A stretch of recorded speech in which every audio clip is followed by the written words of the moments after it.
Farmer. Andreas Simonsen ran wide. Dominic Baumann was on the attack, but behind it was Cesar Campanico, who speared into the barriers, crashing his Audi R8 heavily. He was out of the race and out of the car okay, as his teammate Carlos Vieira watched on.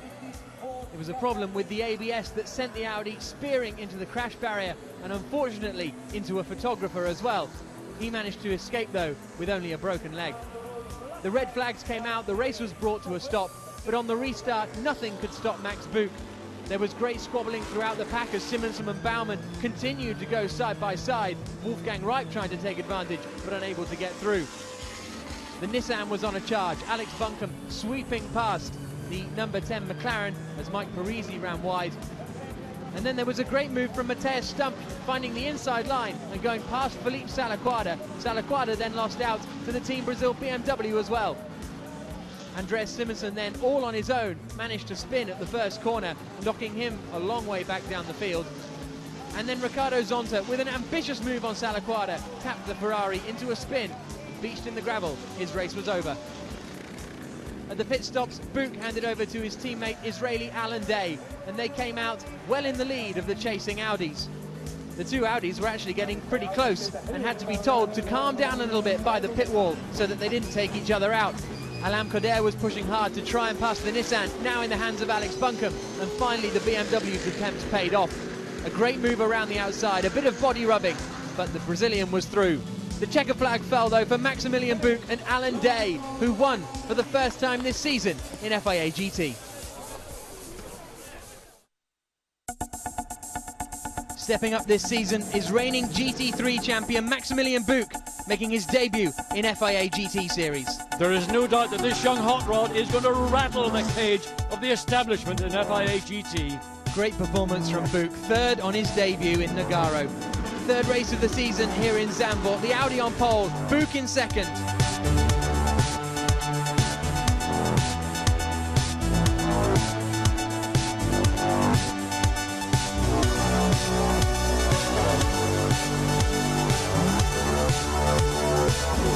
Lights go green, away we go. It's a good start from Buch. Is he going to take the advantage and get past the Audi? Buch leads. Buch has made good use of the power of the Mercedes off the line to slot the Mercedes into the lead into turn one. Maximilian Buch and teammate Alan Day take the win in round 3 of the FIA GT Series.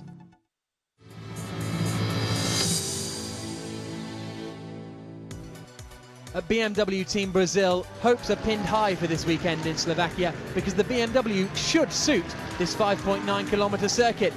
Kaka Bueno and Alain Coder have been the team's strongest pairing this season so far. The 2012 race here with BMW, the performance was very good, but I think it was a little bit of difference between these years and last year of engine and tires, but I think it's the best track for us. At Mercedes, it was a very successful weekend in Zandvoort for Alan Day and Maximilian Buch, taking the win in the main race.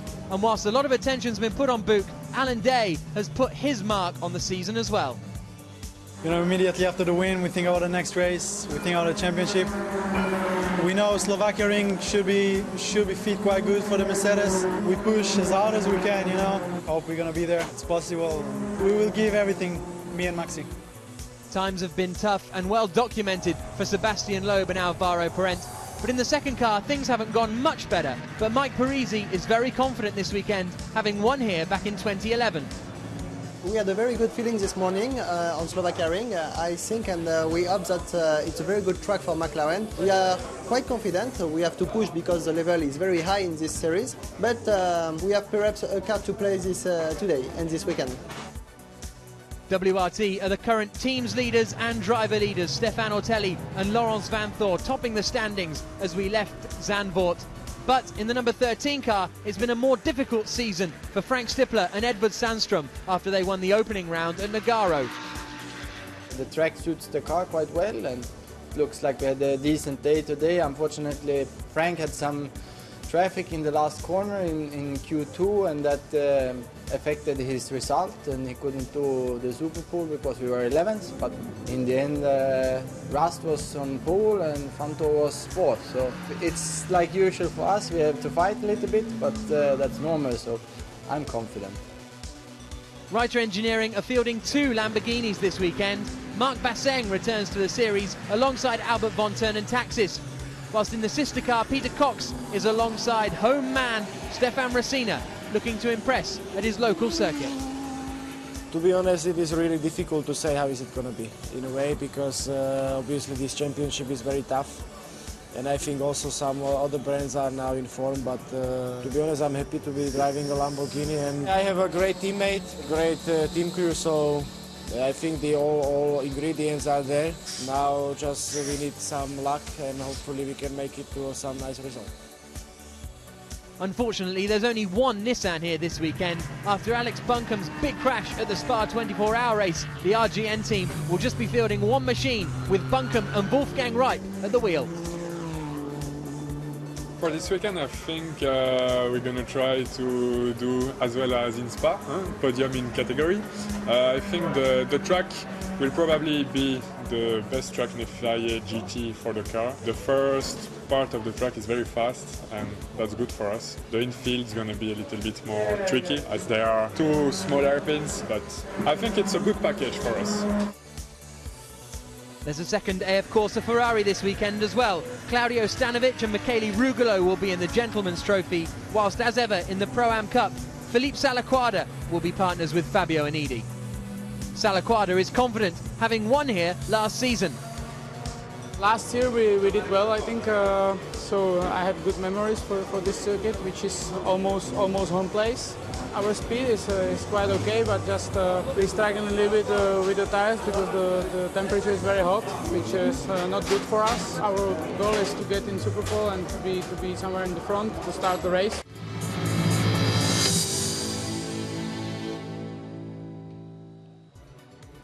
Good afternoon, everybody, and welcome to the Slovakia Ring. We are here just outside of Bratislava for the 4th round of this 2013 FIA GT Series. We've got the qualifying race coming up for you now before the main race comes up later on today. It's going to be very entertaining, there's no doubt about that. Track temperature almost 50 degrees, 24.7 degrees the air temperature. It doesn't feel humid though, John, does it? It's quite a cool heat, if that makes any sense. Normally in Central Europe at this time of year, it'd be just the sweat would be pouring off you, but what we've got is relatively dry heat. Great for the racetrack, great for the drivers, great for the tyres. Here's a look at the grid then. René Rast will start on pole position with Stefan Racina alongside in the red Lamborghini. Then we've got the first of the HTP Mercedes, Sergei Afanasiev. Best qualifying performance of the season so far for the BMW Team Brazil squad. Kaka Bueno will start in 4th place. There's last weekend's winners. The number 1 car of Maximilian Buch and Alan Day. Then the first of the McLarens in 8th and 9th positions, 8th and 10th positions, the 2 McLarens after they qualified 2nd and 3rd, but because of a qualifying infringement, not getting out of the pits at the right time, they were demoted all the way down to the lower reaches of the top 10. Same can be said as well of the Vanthor Ortelli Audi. There's the 2 AF Corsa Ferraris side by side on the 7th row of the grid. Jan Seyfarth and Patrick Kuna.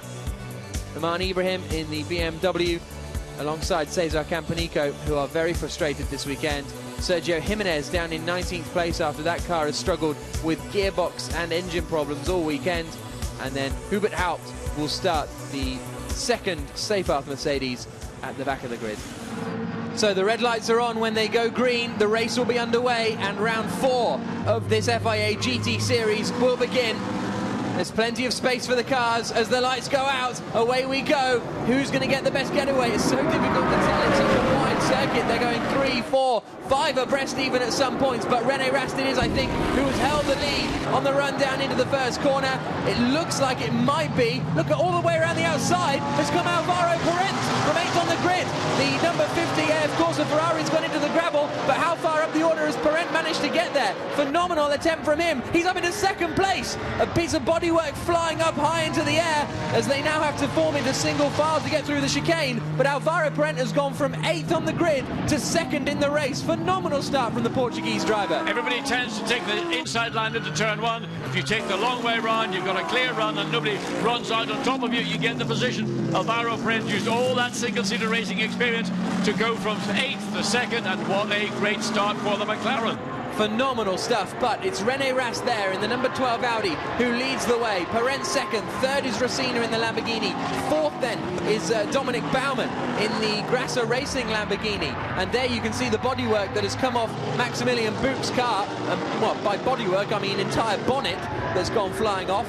So we'll have to see whether that's affecting his progress at all, as we see the Seyfarth Mercedes putting a little challenge on Alex Bunker, but no move being made just yet. There you can see it, bonnetless, and that'll affect the aerodynamics a little bit. Well, it will have an effect on aerodynamics. Whether it's negative or positive, we'll wait to see. Also, whether that'll be a flag to come into the pit, whether it is deemed to be unsafe. I can't imagine why not. As they're driving down the inside, Bunker again under challenge, having anything to keep that position. Jan Seyfarth really getting a little bit racy. Did he make it through? Trying to look in the background there. I don't think he did. But René Rast is starting to pull away now up at the front. Alvaro Perrin second. We're expecting to see some good pace from Alvaro, but we'll wait and see whether that transpires. There's a little bit of damage on the front part of the second Charouz Mercedes. As still Seyfarth is battling hard with Alex Bunker, unable to get past. And the difficulty for Seyfarth will be that the Nissan is very, very good in a straight line as they exit out onto the start, finish straight then. This is all the battle over 12th position. They've got Fabio Anidi right behind as well. As we come down into turn one, Anidi's actually going to be challenging the Mercedes here. Anidi in the A, of course, a red Ferrari looking to the outside. Try and get the cut back into two perhaps, but not quite enough momentum. René Rast, though, crosses the line with a 1.6 second advantage up at the front. Here's the start of the race then. Alvaro Perrin dives out very early on when the lights went to red, but you can see he's still not particularly far up the order. He's just on the outside. But being on the outside, if you're clear enough of the traffic, everybody dives to the inside. If there's room on the outside and you're careful not to, and that's Michele Rugolo getting sort of punched out. Here we go on board with Perrin. Yeah, I think the Mercedes in front had a dab on the brakes just as the lights went green. And behind, the number 2 Mercedes was up into second place by the time they turned through the right-hander. So it'll be interesting to see. If you look on the right-hand side here, the Mercedes is going to be right up in there, that red and white machine. Yeah, but Afanasiev. Yeah, but the trouble is right in there. Yeah, but he's off the racing line. That's the dirty part of the racetrack. He has to slow down sooner because he's got a more acute corner. So while he gained position on the run down to turn one, he lost it in the actual entry into the corner, and that's why Alvaro Perrin was able to sweep around the outside. There was clear track. All he had to be careful of was people exiting to the corner.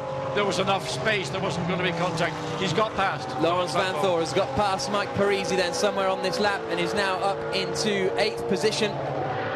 There's a bit of a smoky issue for the number 6 car of Aman Ibrahim. The BMW, the Team India BMW is not looking too healthy. That's the left bank of the V8 BMW engine. That's just coming down from turn 9 to turn 10, and something has gone pretty wrong. Now, whether that's simply a engine failure or a oil failure, sometimes you get hydraulic lines that are leaking oil onto an exhaust system. Whatever it is, it's terminal for that BMW India car right now, and disappointment for Ibrahim. In the meantime, Laurens Vanthoor still up into 8th place, pumping out fastest sector 1 time. He's been doing it consistently since the start, so he's made up effectively 1 or 2 places since this race got underway. We're on the 5th car. Safety car deployed here at the Slovakia ring, presumably not because of that dust cloud, but because of the smoking BMW.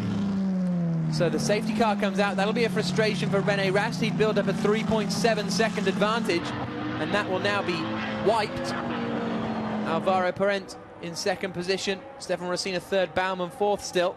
Safety car will be in this lap, so racing will be back underway, which will be very entertaining, thankfully. It'll make a change. The safety car will actually come in after the pit lane opens. Rast has got on with the program already, hasn't he? He's already at full racing speed. That's caught out Caca Bueno more than anyone in 6th position. He's dropped back quite away from Maximilian Buch behind him. So we're green, the pit stop window is open. Are we going to see anyone have a dive in? Yes, we are. So in comes Dominic Baumann, Maximilian Buch, Caca Bueno as well, and as we thought, Laurens Vanthoor. This is going to be very, very interesting tactically as the cars all rumble past our commentary box here. This is Michele Rugolo going past, or well, battling with Sergio Jimenez, getting the cutback, and Rugolo is about to go past. So the Gentleman Trophy car, which is in the hands of Michele Rugolo, is doing very well. There you can see the pit stop, as we suspected, for Mike Parisi to hand over to Andy Zuber. Here comes the Mercedes.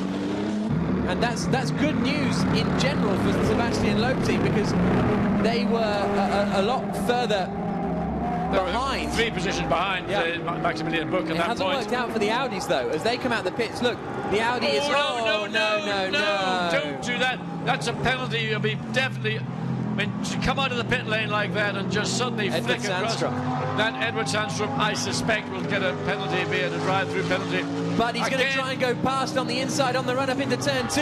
Got a few wheels on the grass, keeps it in there, and goes past Andy Zuber. He'll now have to make as much progress as possible, because that looked fairly clear-cut, that little cut of the white line on pit lane exit. Yeah, but that was a schoolboy error. Simply Edward Sandstrom just too anxious to get the momentum and pull out past, and he realised he'd made the mistake and he had to get out of it, but that will not have gone unmissed by... Let's look at it again. We've got the Mercedes, McLaren, then Edward Sandstrom. Wait, he's actually under the rear wing of the McLaren. He just simply... And then at this point he goes, oh no, and pulls back in. Look, there he goes. He slams on the wheel and goes, oh, I better, no one will notice. Here's Sergio Jimenez in the pits. I think that 1.7 second gap actually is slightly less, because I think Alvaro Parent and the core on the 12th lap, very close indeed. Is that an unsafe release, or will that be considered just about... Well, let's get away with. Let's see where they come out. Simonson is going to come out then behind that BMW. That's not good news for him. Here comes the attack from Stefan Ortelli, trying to go past Andres Zuber, and Ortelli goes through. Does he? No. Zuber's holding on the outside line, a little bit of contact, but Zuber surely won't be able to hold the outside all the way around turn 2. He'll give it a go though, but he's not going to manage it, and Ortelli moves through. The idea off track. What a mess he's making. You're getting back onto the racetrack. Yep, Carlos Vieira pulling back onto the circuit after a little moment. Let's have a look. This is turn 6. Whoa, there he goes. I mean, we've seen a couple of... Karen Chandra got it all wrong there in practice, and he went way off to the left. We never really found him since. Whereas Vieira actually spun there in free practice 2 yesterday, so he's struggling with that corner. In comes Alvaro Parent to hand over to Sebastian Loeb. What they're going to be looking for is a ultra slick pit stop. So Alvaro Parent gets out, the slightly shorter but stocky Sebastian Loeb gets in.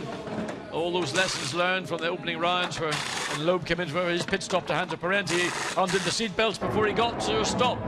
Those lessons well learned, so that well-oiled machine that is Sebastian Loeb Racing car off the jacks. There she goes. Good stop, I would say. Looked pretty decent, didn't it? Away goes Sebastian Loeb now at the wheel of that McLaren, and he's got plenty of track space in front of him, and by the looks of it, plenty of track space behind him.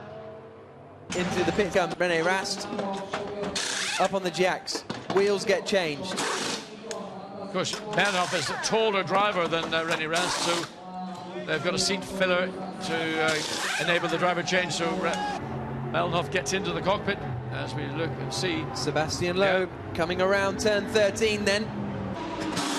René Rast is going to drop down. That's been a good stop from the WRT guys, and they're right at the end of the pit lane as well. So Nicky Melnhoff is going to comfortably rejoin in the lead of the race, but Sebastian Loeb will be up to speed by now and will be closing in on Meyer Melnhoff before too long, I think. We'll see what kind of pace Meyer Melnhoff can find, though. Out of the pits here comes the the Lamborghini of Peter Cox, and he has lost out. He's lost 2 positions and he's now into 5th place. That car came into the pits in 3rd. It's come out of the pits in 5th. Slightly the pit lane edge. But it will be 4th, apologies, because a drive-through penalty has just been awarded to the Audi in front of it, car number 13. I was going to say what's going to happen, but taking them a little bit of time to come to the judgment that move by Sandstrom coming out of the pit lane when he came across the pit lane exit line way before he'd even exited the pit lane. So he's going to be penalised for that. Doing it in the earliest possible moment, and just just make sure on the exit he doesn't cross the white line again. I mean, it's an obvious thing to say, but it can happen. And we've got a car off at turn 9. I think that's the second Seyfarth, isn't it? So that's an unfortunate moment for Jensi Michael. We're back up on the focus on the race lead, and Nicky Meyer-Melnov is now right under pressure from Sebastian Loeb. If these two start battling hard, Alan Day might start to close in as well. But we saw Nicky defending hard here last year, but look at the advantage that Loeb has got. He's got the slipstream. Meyer-Melnov needs to cover the inside line. He's not going to. Sebastian Loeb is going to take the lead of the race here. The McLaren slides through on the inside, and Sebastian Loeb leads. Yeah, good planned move by Sebastian Loeb. Looked a little bit tentative from both drivers. Weren't quite sure whether Loeb was going to take the line up the inside, and sort of both of them danced around the head of a pin until it was clear that Loeb had the momentum and he was going to take the position away from Meyer-Melnov. And here's a replay of the overtake. It looked fairly straightforward. Yeah, I mean, it's pretty much classic. You get the slipstream. The main thing is you get alongside the car you're overtaking, and then by being on the inside of the racetrack was able to control the corner, and Nicky Meyer-Melnov really in new position. Once he let Loeb get alongside, he didn't do anything to try to be aggressive in his defence. He just allowed Loeb to get up the inside, and once he was at that point at the apex of the corner, it was all over. The lead had changed from Audi to McLaren. And look at this, Yes. What happened to Loeb? So, or what did Meyer-Melnov do right? Because Meyer-Melnov has closed right back in for the lead of the race. I wonder if there was a kerfuffle or something somewhere, because Meyer-Melnov took 0.3 of a second out of him in both sectors 1 and 2. Well, I would assume that there's something, Sebastian Loeb has made an error somewhere, because there's no way in one lap that the gap between first and second, and it's not the gap between first and fourth, would be run down in the space of half a lap. So something has gone on the circuit. I mean, it's easy, for example, coming over the hill down into turn 10, just to overrun. You're trying to consolidate your lead, and you make one small error, and that just means that Nicky Meyer-Melnov gains an advantage, but also gains the psychological advantage, knowing that I am applying pressure to this. What's that all about? That's a bit of extra branding for Blancpain. I'll tell you what, I don't know if he's being paid for that, but certainly it's getting the message across. Carlos Vieira with his presumably second off of the day so far. Look at this, here comes Nicky Meyer-Melnov for the lead of the race, challenging Sebastian Loeb, and he's got the inside line as he coming into 9, not quite close enough, but Nicky Meyer-Melnov, now he's got into the groove, he is absolutely on it.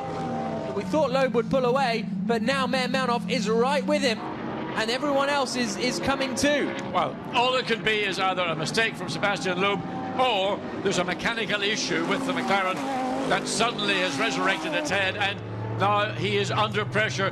First of all for Nicky Meyer-Melnov, now from the Mercedes. Alan Day. No, not close enough to do it this time. And that will compromise him throughout the whole of the final corner. Unfortunately for Nicky, he needs to be careful here, because he's got a lot of cars right up behind him as well as they come across the line. Well, here's the look from Alan Day. Is he going to force his way through? He's got enough of an overlap, and Day will surely move up into second place. A bump between them. Meyer-Melnov is pushed out onto the circuit, and he goes from second to 5th. Difficult, really, to see whether that was unnecessary from Day or whether he left Meyer-Melnov enough room. But now Nicky is down into 5th place, and you can imagine the rage inside the cockpit now. Let's have a look at it again. It's a good move initially. It's a good move. 8. In fairness, it's a move that he dives down the inside. He gets the Mercedes. At that point, he's only, well, no further than the driver's door, but is increasing the position. The bump actually occurs more on the exit, at which point the two cars are pretty much side by side. Well, the incident is now under investigation. It's all getting interesting behind, because Nicky Meyer-Melnov has slid off the circuit at the Blancpain chicane. Here comes the attack from Andy Zuber around the outside. Zuber goes through up into 5th place, and now Meyer-Melnov will have Harry Procek behind to deal with, and Procek and Simonsen in the Lamborghini and the Mercedes are also battling over the lead of the Pro-Am class, which is important stuff for them. So there's plenty of action still going on. The BMWs from Team Brazil. Whoa, Harry Procek, is he heading towards the gravel there? No, keeps it all together, but Simonsen is going to get through, is he? He'll have the outside line for the next corner, though. And Harry Procek just about holds on to the lead of Pro-Am. Here comes Simonsen. A little bit of a touch. Simonsen through into the lead of Pro-Am, up into 7th place. Here's the Lamborghini. Here the back end goes out. Look, one way, then back the other way. And that whole momentum lost. And there's the Mercedes up the inside, going through this very long turn 6. But the Lamborghini then is on the inside for 7, coming down to 8, until the Mercedes dives up almost into invisible. There's not barely much contact there. That might be considered to be an avoidable incident. And a drive-through penalty for Alan Day for causing contact with Nicky Meyer-Malnoff. Now, is that smoke from the Lamborghini, or is that just a spin? Well, I think it's a smoke, because the car did spin, but he's got the car turned round. But if you noticed that the Lamborghini, a lap ago, look at the rubber he lays on, the back of the car was all over the place coming up into turn 6, and I suspect it's the legacy of that problem that's caught him out. In fact, it's not a mechanical, it's a driver issue. Somewhere out there on the circuit, Stefan Ortelli is now up into 3rd place. He's got past Peter Cox. Here they come down into turn 1. Ortelli is into 3rd. Cox is down to 4th. That will change when Alan Day has his drive-through penalty. But somewhere out there, Stefan Ortelli has made the move and is up into what will become 2nd position. Let's have a look and see what happened again. This is the replay. He gets the move done. I don't think there's any significant contact at this point. There. The contact comes when they're side by side there. Now, whether that was deemed to be deliberate. As into the pits now for the drive-through penalty comes number 1, Alan Day. That means Sebastian Loeb comes across the line then to continue in the lead of the race, but Ortelli is up into 2nd position. Peter Cox is up into 3rd. Andy Zuber will cross the line into 4th place. 5th now will be Meyer-Malnoff. Red flag being held out to Alan Day. I don't know what that's about, but he's allowed to get on his way. So don't really know what that was about, but he's coming out now in 11th position, I believe, behind Edward Sandstrom. And Alvaro Parent unwilling to celebrate until Loeb finally crosses the line, which he's about to do. Through the right-hander. He's yet to win a main race here in FIA GT. That may come this afternoon, but it's the 2nd qualifying race win of the season in the 4th round of the championship here at the Slovakia ring for Sebastian Loeb and Alvaro Parent. Across the line comes Stefan Ortelli to take 2nd place, just ahead of Peter Cox. Good battle between those two throughout the race. And Andy Zuber coming across the line in 4th place. Into the pits comes Loeb. And we'll be having a word with him in a few moments' time. Sebastian climbs out of the car after taking his 2nd race win of the season, but no main race victory just yet. Seems pretty happy though. So there we can see Loeb. Sebastian, yes. Congratulations. What's it like to be back on the winner's podium? Yeah, very good. Very good start. It feels good. We've done a great job with Alvaro. He has done an incredible start from the 8th place to the 2nd place in the 1st corner, so that was incredible. And from that, we managed to keep the contact with the lead. Finally, in my stint, I was able to overtake the first one. So, starting from 8, we were not so happy yesterday. So now, winning the first qualifying race is good, and it's good to have this kind of feeling, because we were used since a few races not to be lucky. So now it seems to be over. Here's a look at the results then after 27 laps of racing, about 20 minutes of which was behind the safety car. Sebastian Loeb and Alvaro Parent took the victory, 4.7 seconds clear of Stefan Ortelli and Laurence Vanthor in 2nd place. The championship leaders extending their advantage. Peter Cox and Stefan Rosina finishing in 3rd position. Andreas Simonsen won the Pro-Am class. That car in 16th place there. The Stadosvich Brugalo car won the Gentleman's Trophy. But there will be a lot of frustration for Karun Chandok and Jan Seyfarth. A problem exiting the pit lane meant that they finished down in 20th place.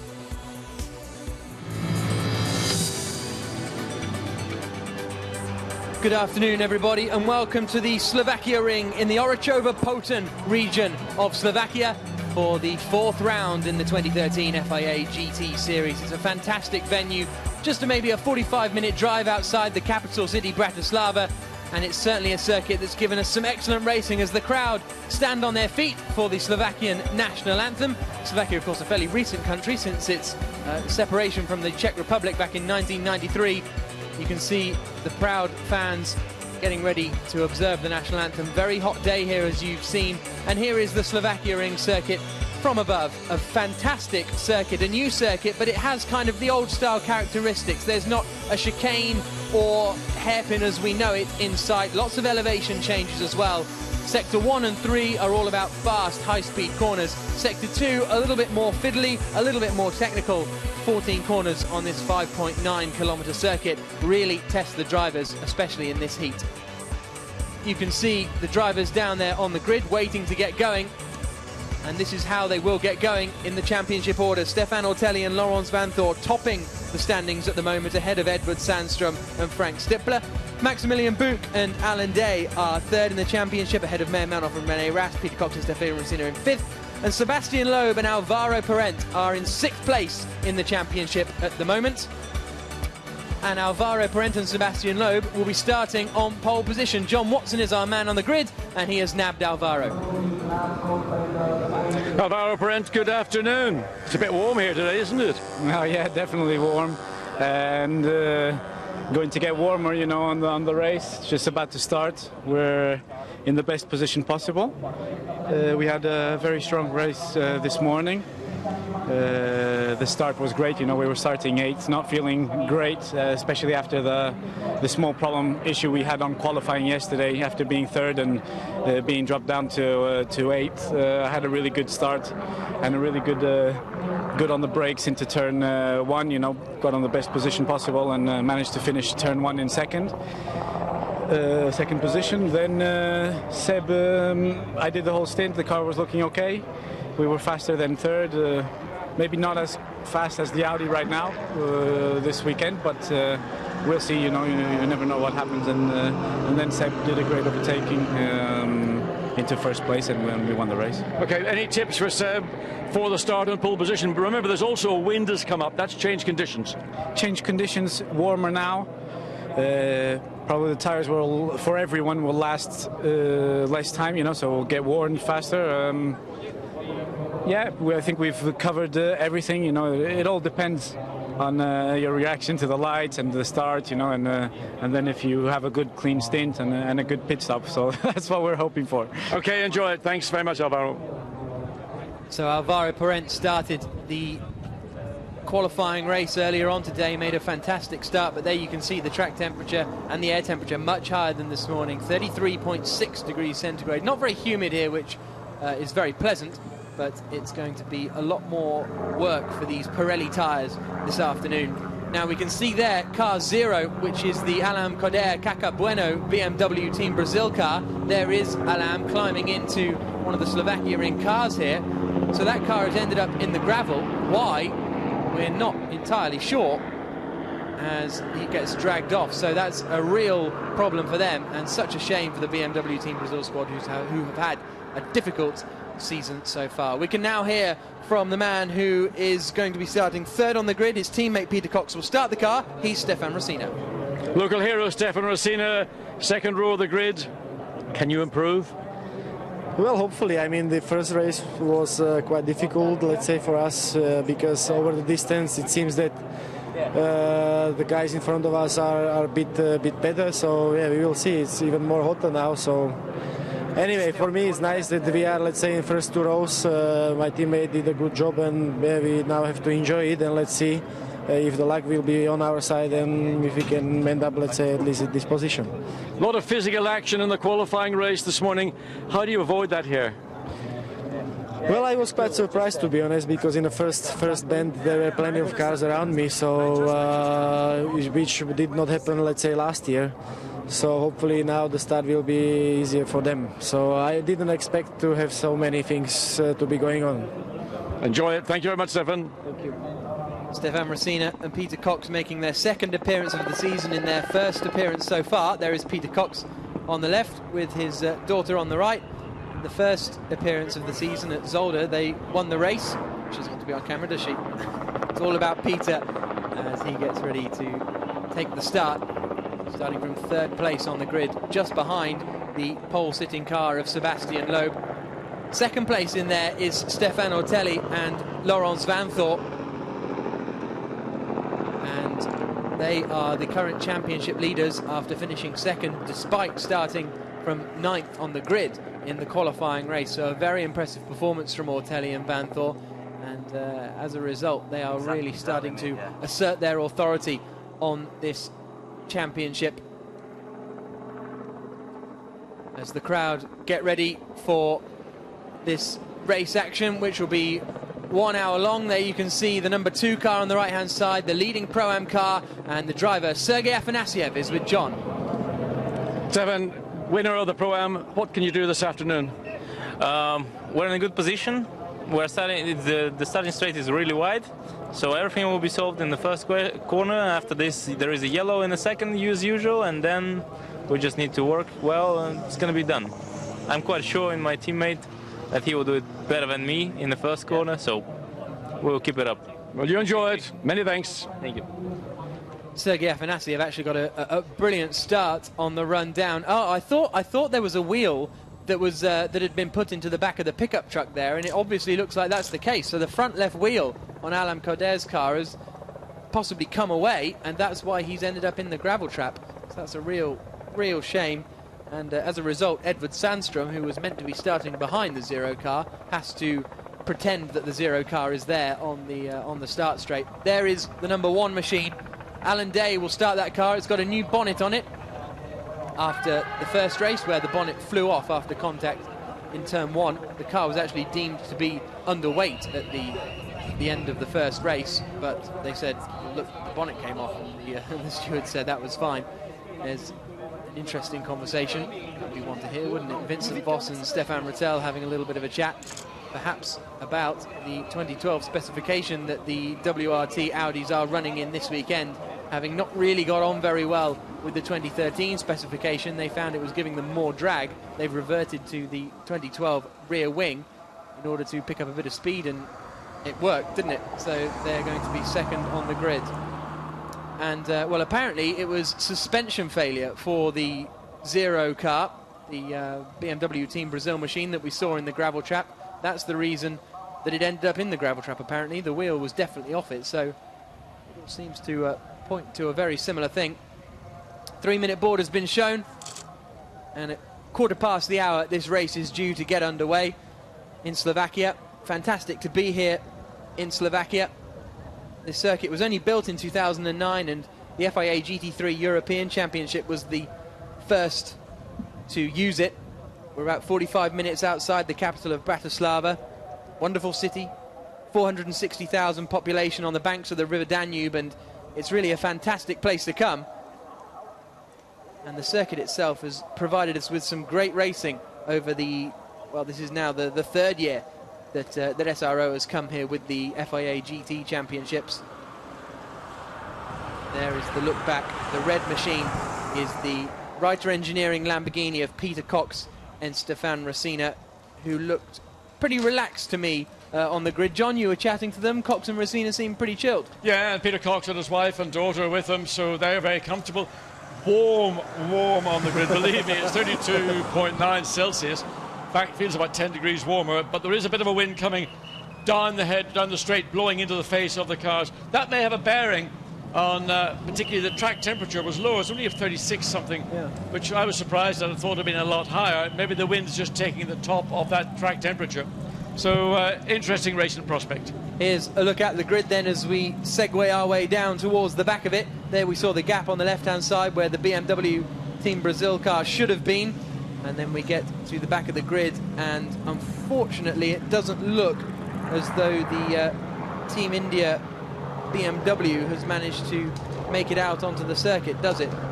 Because they had an engine failure in the first race, and it was a pretty short turnaround, so they were trying to get it fixed in time for this main race, but it doesn't look like they've achieved it, unfortunately, which is a real shame for Aman Ibrahim and local driver Philip Sledecka, who hasn't actually driven and won't have driven a racing lap this weekend. So the formation lap gets underway then. The car's pulling off the grid ahead of this 1 hour race. The car on the right-hand side there, the Audi with the white wing mirrors and the white rear wing, is the one that is leading the championship at the moment. But it is the Sebastian Loeb Racing McLaren that will start this race from pole position. But it's such a wide start. It's such a long run down to the first corner, a wide circuit. Anything can happen. Well, we saw on the start of the qualifying race, Alvaro Parent came from what is on screen, the right-hand side of the circuit, and swooped from 8th of the grid all the way up into 2nd place. But Sebastian Loeb is on the left-hand side of the circuit on your screen at home. So to me, to some extent, the advantage goes to, in fact, we're looking at this, Otelli in the Audi. And remember, that Audi, with a revision to its aerodynamics going back to the 2012 spec wing, is going to be quick in that run down to turn 1. And there's Nicky Melnoff starting in 5th place as well. He's going to be an interesting one to watch after he had pace in the opening race. Only one of these BMWs will be on the grid, the 21 car, after that failure we've just seen before the start of the race for the 0 car. Edward Sandstrom will be hoping to make up for his mistake really in the first race. Alongside him will be Alan Day. Then we get Albert von Turn and Taxis in the second, Reiter Engineering Lamborghini alongside Wolfgang Wright. Philippe Salaquada in the Pro-Am entry, AF Corsa Ferrari. He and Harry Prochik should have a good battle. Matthias Stumpf will be looking for some more pace. That Lamborghini's been quick all weekend, but he hasn't quite been able to turn it into results. There's Peter Charouz and Jensi Michael in 17th and 18th positions on the grid. Karun Chandok will start in 19th place after a drive shaft failure in that Mercedes meant they couldn't get out, and Carlos Vieira will start at the back of the grid. Unfortunately, that BMW Team India car won't be taking the start because they couldn't change the engine in time after its failure this morning. There is the 51 car. Philippe Salaquada will be starting that machine as Sebastian Loeb starts this race on pole position, as he did in Nogaro right back in the first main race of the season. He started on pole position, and then there was a little bit of accidents here and there, and they ended up sliding down the field. He was penalised for taking off his seatbelt, but it's going to be a challenge for Loeb. Yes, it is, and while the ambient temperature is high, the track temperature not quite so high, and as we noted from the qualifying race this morning, track temperature and tire temperature take a lap or two to get up to speed. Now, it's not going to be quite so long here, but the pace lap, or the parade lap that they're on now, is at a relatively low pace, so temperatures, tire pressures are going to be down. Again, it sort of all directs towards the experience, and if you look at experience in the front row of the grid, you've got to say that Stefano Otelli is the man who's got that, and Sebastian Loeb, with all that natural talent and gift that he's been given, is maybe a little bit short. So it might be tentative off the line, but principally where you break into turn 1 and who can get their nose ahead into turn 1 could be a key to how this race is going to unfold. Those eagle-eyed viewers might have spotted Carlos Vieira at the back of the grid when he finished the race in 17th. That's because he was put to the back of the grid for ignoring yellow flags in the first race, whilst the Seyfarth Mercedes of Jensi Michael was being recovered. Carlos Vieira actually lost control of the car and collected an advertising hoarding, so that's why he's been put to the back of the grid as the safety car brings them around this long right-hander. And this is on board with the pole sitter, Sebastian Loeb.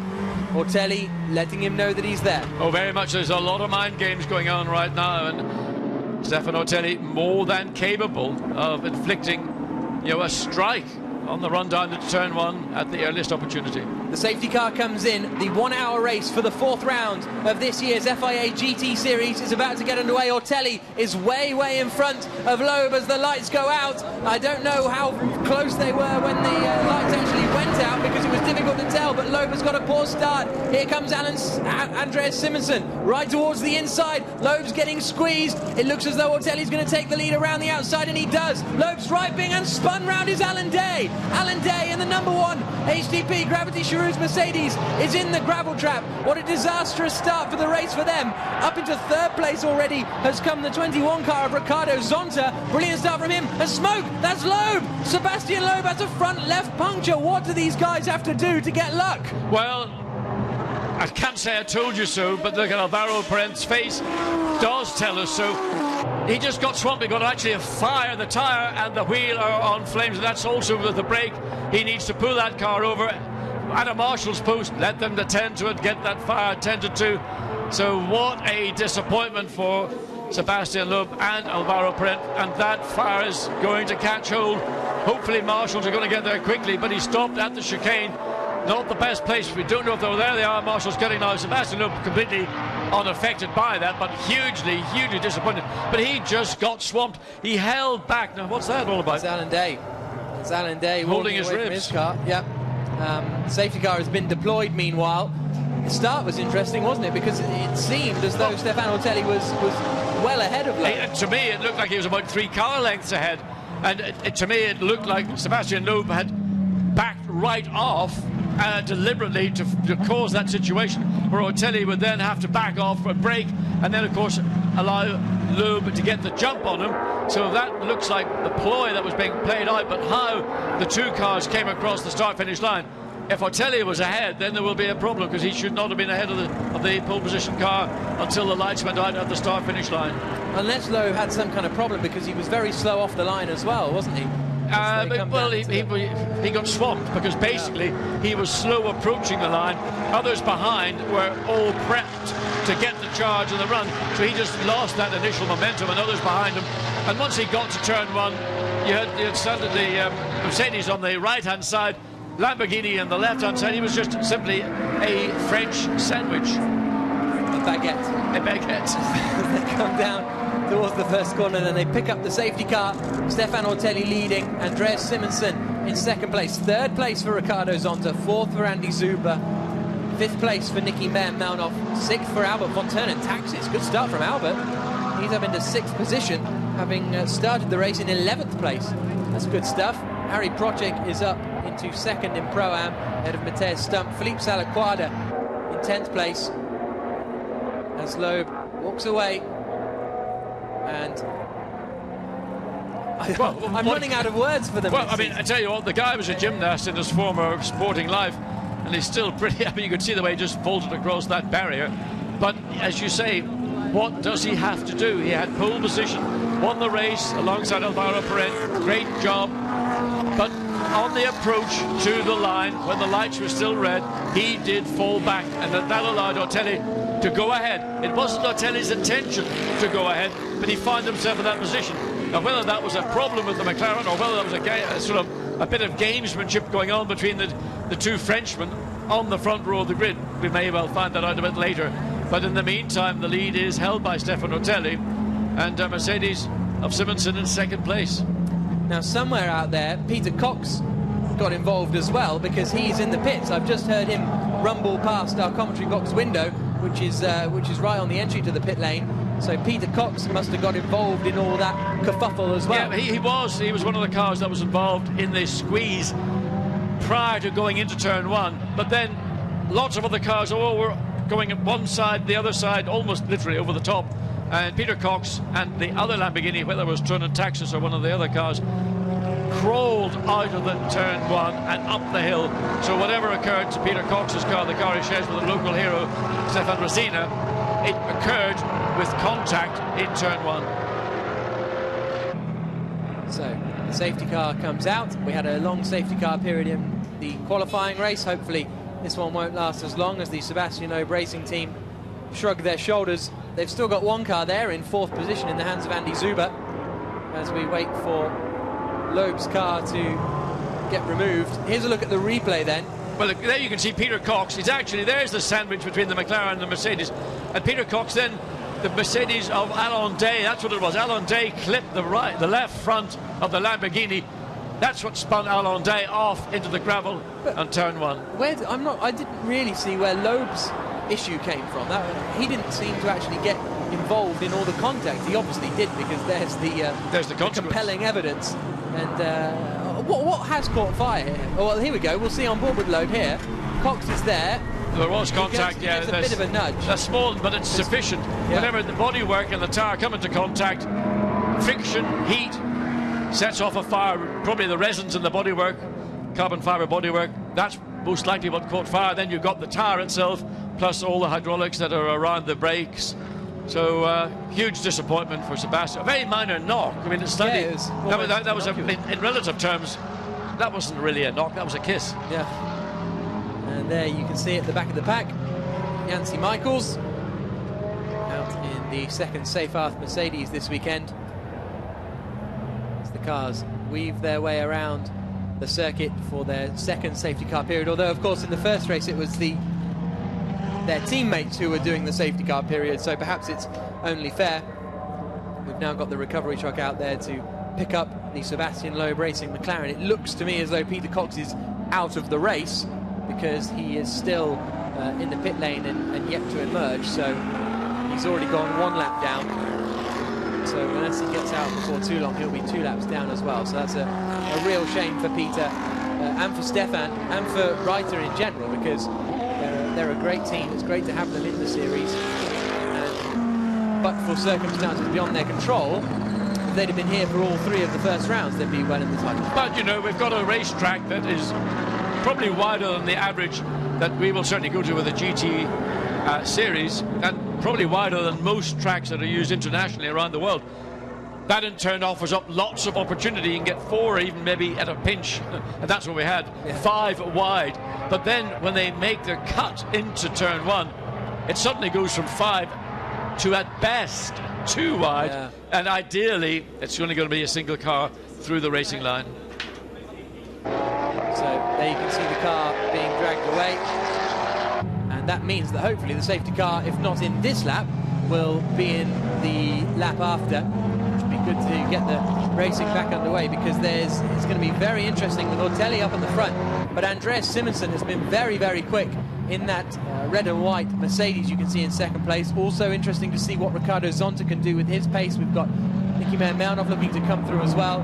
Here we go, on board with Loeb, and Ortelli's gone. Well, Ortelli... Who's on pole here? Well, Sebastian Loeb, whether he deliberately dropped back or whether... I don't know what happened. We need to find out from both drivers. I suspect Ortelli will say Loeb backed off and created the situation. Here we now see the pitch coming into turn 1. Bang on the back rear of the Lamborghini, and also contact with the Mercedes. So the Lamborghini got right rear and left front contact. Sebastian Loeb, there you can see that minor contact was sufficient to bring the bodywork into contact with the left front wheel and tyre, and from that point onwards it's only going to deteriorate, and by the time he gets to the bottom of the hill there are flames. You can't see it there, but they're already licking from the wheel arch on the left hand side of the McLaren. Yeah, absolutely. There you can start to see the flames now, and I think that's the point where Sebastian says, Zut alors, I might pull over. Well, I mean, like most people with adrenaline rush that you get when you drive a race car, all your senses are highly charged, not least of all your smell. And he will have smelled the burning resins in that bodywork, and then the smell, the acrid smell you get from rubber and all the other paraphernalia, your brake duct stuff that are around the wheel, that wheel hub assembly. Oh, what a mess, what a mess. So, Alan Day is out of the race in the number 1 HTP Gravity Cherouz Mercedes. Alain Coder is out of the race before it even started in his BMW Team Brazil car, and Sebastian Loeb is out of the race in his Sebastian Loeb Racing McLaren, and I think Peter Cox is as well, because he's now been in the pits for 2 laps pretty much, so I think it's game over for that Reiter car. The second Reiter car, though, is running in 6th position with Albert von Turn and Taxis, as Ortelli kind of backs the pack up a little bit. No indication that the safety car is in this lap. I would have thought it would be. Well, I mean, what Ortelli was doing was literally bringing the pack almost to a walking pace. There is the Lamborghini of Cox, and Rosina in that car clearly ain't going to be going out on track, and that's what a huge disappointment for all the fans around Bratislava that have made the trip out of the city to the racetrack. Beautiful day, stunning day. And they're not going to be able to watch their hero, who is a very, very fine driver. And strangely, we were talking about he may retire, you know, at the end of the season. I asked him about it and said, look, you know, you're a fine driver, you should not retire. Get some focus and get a good drive, because you've got lots of good work you can still do. Absolutely. His defence. And he said the checks in the post, by the way. Yeah, absolutely. So we've seen Rosina's teammate Peter Cox. He is out of the race, unfortunately. Such a shame for that Reiter Engineering squad, because they've had such pace this season, but they've struggled to make it count. Peter Cox got bullied a bit at the first corner. Let's see what he makes of it. He's with Emily. Peter, what happened out there? Well, a lot. Not in my favor. Well, first of all, I have to say that I think the start was incorrect. For me, the Audi was way in front. You know, I got for a less offense a drive-through penalty last year, so I want to wait and see what happens.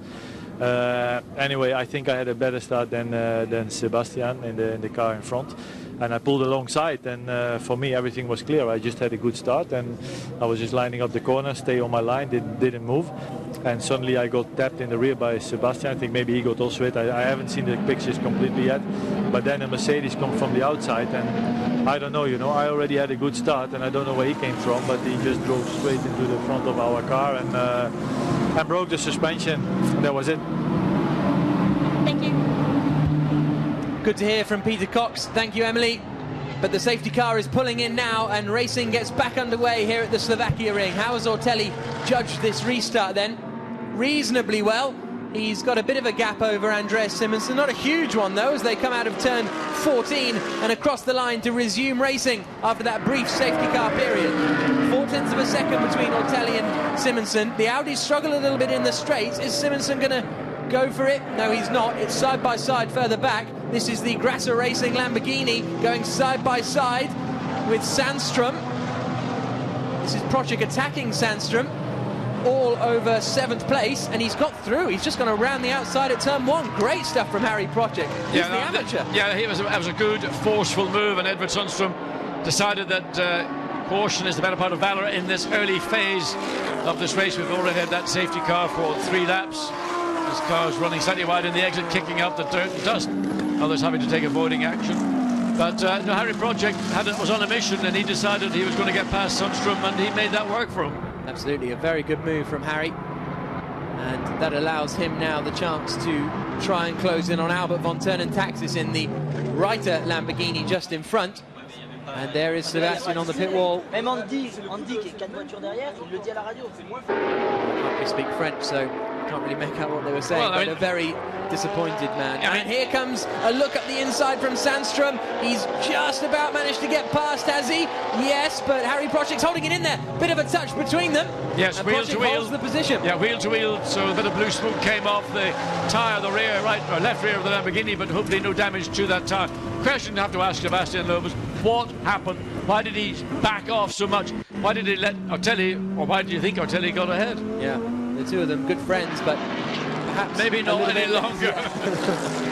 So this is the battle we're watching over 7th place ultimately,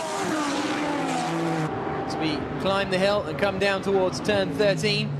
It looks as though the Audi's backed off just a little bit. Now Nicky Meyer-Malnoff is trying to attack Andy Zuber for 4th position.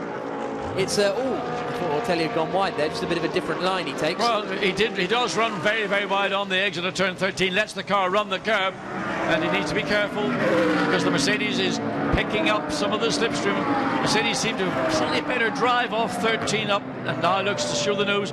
Not far enough, but he's just balancing. Can he make it this time? No. Next time, he'll be closer. Well, let's go down now and hear from Sebastian Loeb. He's on the pit wall with Emily. Let's find out what he thought happened. Sebastian, what happened out there? It happened that on the formation lap before the green flag, I'm leader, so I have to decide of the rhythm. And the car who was next to me, the second car, was going away. So for me, it was no green flag. It was impossible.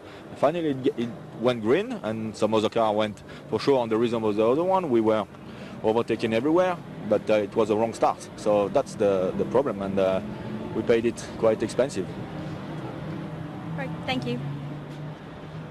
Yeah, the question I think that wasn't really answered was that a backing off, accelerating, backing off, was that done to wrong foot Ortelli, knowing that Ortelli has a lot more experience than Sebastian has in these contexts? The start of car 11 is now under investigation, and Peter Cox actually raised a very good point. If you remember, and Carlos Vieira is out of the race, so that Audi has been parked. Unfortunately, it looks like a parking, doesn't it, rather than an incident? That's a car parked off. That's in a safe place, so no issues there with safety cars being intervened. But yes, last year at Zolder, Peter Cox was maybe half a car length ahead of the pole man, and he got a drive-through penalty. In the context of what Peter Cox has said and what Sebastian Loeb has said, with Ortelli, 4 car lengths ahead of the pole-sitting car, the lights should have not gone green. They should not have gone out. They should have remained. It should have been a false start, and they should have been forced to regroup and restart. Now, that's easy for us to say here in the commentary booth. We're not having to make that call, but I think that if there is any issue, there will be a lot of interpretations of what was occurring on that parade lap coming through 13 and 14. But Ortelli was also ahead for kind of most of the lap, wasn't he? Even at the start when they pulled away. You know, whether it was mind games or whether it was almost as if he thought he was in pole position. I'm sure he did. Well, to me, that kind of behaviour. When I went onto the grid, I was standing what I thought would have been pole position, which would have been on the left-hand side, going down, but it wasn't. It was on the right. Now, I can't imagine Ortelli would have thought anything other than I'm in the front row of the grid.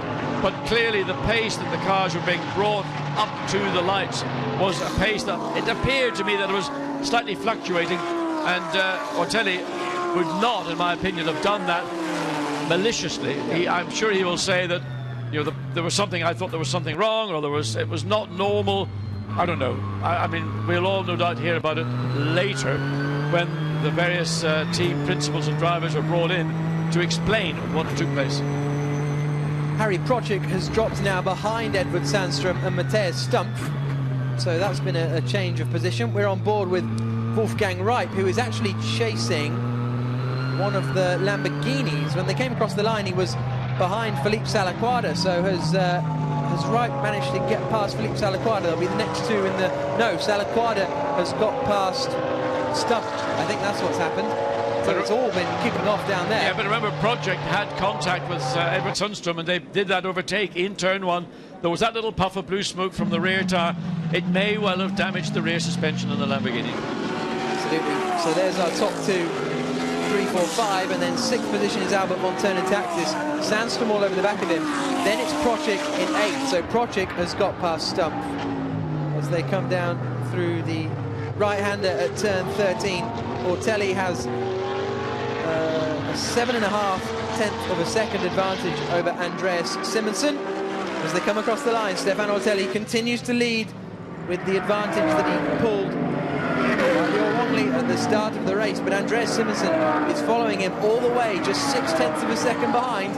It's going to be a fascinating race, this. You can see these two battling it out for the next 41 minutes. We've got driver changes as well in about 6 or 7 minutes time, in which they will hand over to their teammates. Remember the second pace car here. Let's look again and see what was going on. Coming out of 13, side by side, everything is That's normal. All fine. Everything's fine. Suddenly Ortelli is Loeb slowing down deliberately, or is it his right to do what he chooses? And was Ortelli just ignoring it and saying, well, I'm going to do what I believe is right, and then it all goes wrong? Drive-through penalty for Stefan Ortelli for a jump start. There's not really much argument can be had about that, and Stefan Ortelli then will have to serve a drive-through penalty there. We're seeing the incident. Basically, Alan Day tried to do what Alvaro Parent did, but Cox had already been tapped, which sent him into dead. Indeed, and that's the danger of trying to go around the outside as this battle for the lead. And then Simonsen in the Mercedes in second place, putting lots of pressure on Stefan Ortelli in the lead Audi, and really all over the back of the Audi, every part of the racetrack. And it looks to me like the Audi's not quite so strong coming off turn 13, and the Mercedes has got good straight line speed, so if Simonsen can get it right, he could put himself in a position to take the lead of this race. Vincent Voss watching on as he sees the drive-through penalty for Stefan Ortelli, which is of course the championship leading car. Their closest rivals though, Edward Sandstrom and Frank Stipper, are 7th at the moment, and the number 1 car of Alan Day and Max Boot is out of the race, so it's not an absolute disaster for them, but this was a real opportunity to make a difference as the 50 car goes sliding off around. That's Claudio Stanisvich at the wheel of that car. He's had a moment coming through turn 8, whether that was alone or not, I'm not sure, but he's ended up in the gravel, and into the pits comes Stefan Ortelli to serve his drive-through penalty. I mean, we've seen what's happened. I'm amazed that Ortelli would have done that. And I mean, I'm sure he'll have a whole list of reasons why it happened. Whether it was gamesmanship on the part of Sebastian Loeb, or whether it's still the responsibility of the entire field to follow the pace of the car on pole position. And there is no excuse. Out of the pits comes Stefan Ortelli. He emerges in 12th position, just ahead of the Gentleman Trophy drivers. I mean, ultimately, that is still going to be 6th in class for Ortelli. It may have dropped him a long way down the order, but you get points in your classes here, and that will still leave him in the 6th position in his class. So it's not a total disaster by any stretch of the imagination. Look at that, there's been a change there. Edward Sandstrom has got past Albert von Thurn and Taxis then. So Sandstrom in that black Audi is now up into 6th position ahead of Albert, who is now down into 7th place. He will hand over to Marc Basseng before too long, and he's got Harry Prochik for attention right up behind him as well. Good to see Albert back here. The battle behind is between Philippe Salaquada and Matthias Stumpf. That's the battle over 3rd in class, and Wolfgang right behind actually is making it a 3-way battle over 3rd in class. Good pace from Ricardo Zonta, now running in 2nd position. His last lap was a 2-minute 5.3, which actually was half a second quicker than Andreas Simonsen, the race leader. So if Zonta can keep up that kind of pace, it might begin to close in a little bit, the gap at the front, as they come over the crest of the hill. So Stefan Ortelli has come back out of the pits all the way down the order in 11th position. Still 6th in class though, but after that drive-through penalty, Audi probably must be a little bit disappointed. We can hear now from Vincent Voss. Let's see whether he thought that penalty was justified. He's on the garage with Emily. Vincent, did you think Stefan's start was okay? Well, I did not really understand what happened. I saw that yeah, Stefan has a clearly better start, but you know, we are just watching on TV like everyone. We have no clue what happened. I don't know if Sebastian was slow at the start, or if it's the fault of Stefan. I have no idea. Okay, thank you. That's a diplomatic answer, isn't it? Well, I mean, he's seen the same pictures that we have seen, and we've had a good replay from on board of Sebastian Loeb, and it is abundantly clear that Ortelli was 3-4 car lengths ahead at the point they crossed the start-finish line. But the issue that we still have to understand is why was Loeb apparently slower than Ortelli. The bottom line ultimately is that it is Sebastian Loeb who controls the pace of the field, and he is the car that nobody must overtake until they've all passed the start, or you overtake the start-finish line. Edward Sandstrom is now right up behind Nicky Melnov, so things are working into the hands a little bit of the 13 Audi, because soon they will be up, I imagine, into 3rd in class overall, as we now see Albert von Thurn and Taxis and Harry Prochik still battling. Those two Audis there, I imagine the 2nd Audi will be allowed past the 1st Audi before too long, in order to give them the best possible opportunity of closing in or extending their advantage in 2nd place in the championship standings at the moment. Project on the headlights, flashing furiously, trying to find a way past Albert von Thurn and Taxis. He's recovering from a good start, then a small collision with Sandstrom, and then losing position now, gradually, bit by bit, clawing his way back. But in the meantime, Stefan Ortelli, in air, clear air, all on his own, is setting fastest sector times. He's going to have a long afternoon. Nevertheless, don't discount him from scoring points. No, absolutely not. Well, he'll definitely score points, because he's still 6th in class, as we see these two WRT Audis 4th and 5th at the moment, but only 0.4 of a second separating them, and surely before long Edward Sandstrom will make the move on Nicky Melnov. Although Melnov and René Rast are only 4th in the championship at the moment. Behind it looked like Harry Prochik might have got the move done on Albert von Thurn and Taxis. We will wait and see as they come over the crest. We should be able to get a glimpse. Yes, he has. So Harry Prochik is through and up into 6th position overall. Doesn't affect him. He's still 2nd in class, but still nice to be up mixing it with the pro drivers. And Harry's performing very well. Pit stop window then is open. When will these drivers decide to come into the pits? I imagine Meir Melnov will be in sooner rather than later. Karun Chanduk's just come in to hand over to Jan Seyfarth, as these Audis continue to squabble. And really, this is costing Edward Sandstrom time, where he could be closing in, or attempting to close in, on Andy Zuber in 3rd position. Yes, and I think that the WRT Audi team will be fully aware of this. They may well be bringing Nicky Melnhof in at this early opportunity and get René Rast into that car, and then that would release Sandstrom to go for a further 8 or 7 minutes, as we look and see Mercedes getting ready as well, the lead car, which is also leading Pro-Am. I mean, an outstanding drive by these, and it's going to be Sergei Afanasyev in the car after Simonsen brings it in. Now these three are the three cars battling for the lead of the race, I'd say, because Andreas Simonsen is out in the lead of the race, but he's the gold driver, he's the pro in the Pro-Am pairing. Sergei Afanasyev is no slouch, he's got plenty of single-seater experience, but Simonsen is the quicker driver, whereas these two pro cars, when they hand over to their teammates, Ricardo Zonta will hand over to Sergio Jimenez as Jan Sevath comes out the pits. Andy Zuber will hand over to Mike Parisi, both very, very quick drivers. So into the pits comes the BMW then. So Ricardo Zonta comes in to hand over to Sergio Jimenez. Also into the pits, as we predicted, is Nicky Meyer-Melnoff. He rumbles past our commentary box. That's Albert von Turnen Taxis coming in as well to hand over to Mark Basseng. Also Wolfgang Reich coming in to hand over to Alex Buncombe. So it's going to get busy in the pit lane now, but all eyes really, at the moment anyway, in this stage of the race, are going to be on the Team Brazil squad.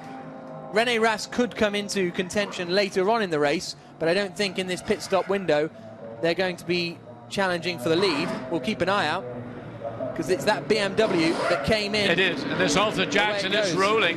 Yep. So it's on its way, so Sergio Jimenez is back down the pit lane, and watching the Nissan change, Alex Buncombe and Wolfgang Reif, but now the Audi gets running Rene Rast, so it's going to be a real, when Rene Rast did a brilliant job in qualifying on Saturday. The team very impressed indeed with his pace and the manner in which he drives the car, very, very smooth, not putting too many aggressive inputs into the steering, brakes, gear changing of course now done on the paddle shifts on the steering wheel. So Rene Rast comes out of the pits. Here's our race leader still, Andreas Simonsen. But it's all going to be about the pit stops. Can Simonsen get out in front of that BMW, and equally can the Sebastian Loeb Racing McLaren team do anything about the race lead as well? Because there's the now second place car, the leader in the Pro Cup, Andy Zuber. When he hands over to Mike Parisi, is there an opportunity for them to get involved in the race win as well? This is going to be a very interesting pit stop window, and then second half of the race, I think. It is, and there you can see the gap between first and second, just over 4 seconds. The Pro-Am car driven by currently Simonsen to hand over to Sergei Afanasyev, who is the silver driver. So Mercedes stays out. It's going to stay out until as long as possible. And what is Zuber doing? Likewise stays out. Okay, so we don't learn anything just yet. Into the pits comes the second Audi of Edward Sandstrom to hand over to Frank Stippler. That'll be interesting to see where these come out in relation to Rene Rast, because they were behind Rene Rast when the pit stop window started. Will they get out in front or remain behind as Philippe Salaquada comes in as well? He'll hand over to Fabio Anidi. On board we go with Sandstrom. Parks the car, gets out, Stippler gets in. Good teamwork, these two drivers work, both similar heights again, work well together. So Sandstrom out of the car very quickly, Stippler into it equally quickly. Driver change completed. There is the BMW. So the BMW should come out well ahead of these guys. It's going to be the second Audi that is the one to watch out for. Out of the pits comes the Audi. Oh, it's going to be close. It's going to be closer than underestimated that one. A good start from the Audi, but the BMW does hold the place. The question is, exactly. Rene Rast. It's going to be Rast, isn't it? He'll have the inside line, and in a way, that's in the interest of the team. Yeah, that Rast gets just ahead of Frank Stippler as they leave the pit lane. So Rene Rast now has got the BMW in his sights as we ride on board with Frank Stippler as he's following his teammate Rene Rast. Okay, so it's the Andreas Simonsen and Andy Zuber pit stops that are the two to wait for at the moment, because this change has been over a net 4th position, these two Audis. Rene Rast is now effectively running 4th, all things being equal in the pit stop window. Things rarely are. Here is Andreas Simonsen flashing past us, then Andy Zuber behind. They've been lapping very similarly. Zuber perhaps falling away a little bit. What has the pace been like of Sergio Jimenez? He hasn't done a full out lap yet. It was a second slower in sector 1. It's not particularly strong. And Alex Buncombe in the Nissan now showing real pace. Now they know that this car is going to be quick. They've got 2 sets of new rubber, one for the start with Wolfgang Reip, and another set for Alex Buncombe. So he is using that new set of tyres to its maximum effect. And of course they're challenging not necessarily for overall victory, but for positions in the Pro-Am Cup. Currently they are in second place. Into the pits comes Stefan Ortelli for the second time today. This time for a legitimate reason, to hand over to his teammate Laurens van Thorp. Andreas Simonsen stays out there. I'm surprised Zuba hasn't come in to hand over to Parisi. I thought that might happen around the halfway mark. Well, I mean, they've got this, finish this lap and one more lap, and that will be it. So one of the two cars I predict will make it in now. I don't think they're both going to hang out to the last possible moment. The key, of course, is trying to find the window that gets you back on track where you're not falling in behind slow traffic that's going to delay your progress.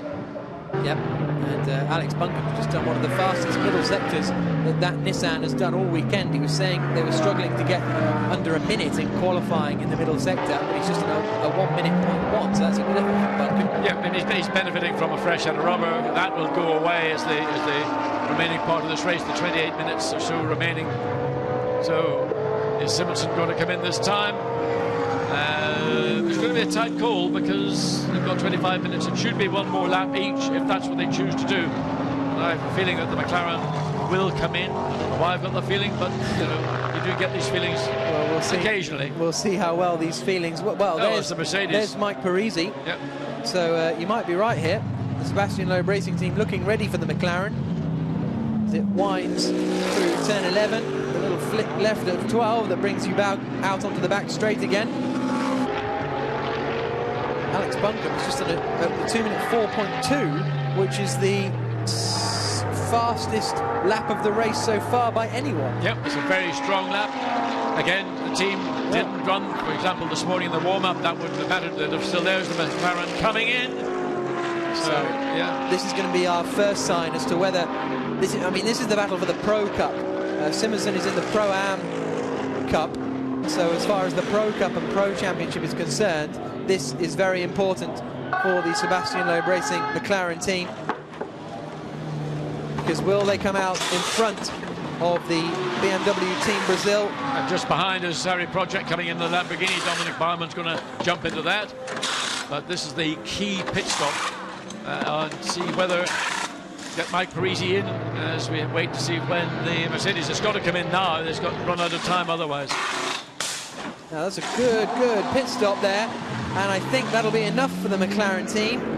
It's going to be relatively close, but the McLaren's heading towards pit exit now as Jimenez comes out of the final corner. Go on, make a commitment. Is he going to do it or not, Jack? Yeah, I think the McLaren's going to stay ahead here. Here comes Jimenez, though, down the start-finish straight. It's going to be mighty close. Jimenez is up to speed, but he hasn't managed to do it. So that McLaren now is into the pro lead and overall second place for the moment, but we'll see what happens when Andreas Simonsen comes into the pits. But for how much longer? Because Jimenez knows he has to do it now. He goes through on the inside of turn 2, and Jimenez takes the lead of the Pro Cup. Well, that was had to be done, didn't it? There's no doubt. René Rast. Yes, absolutely.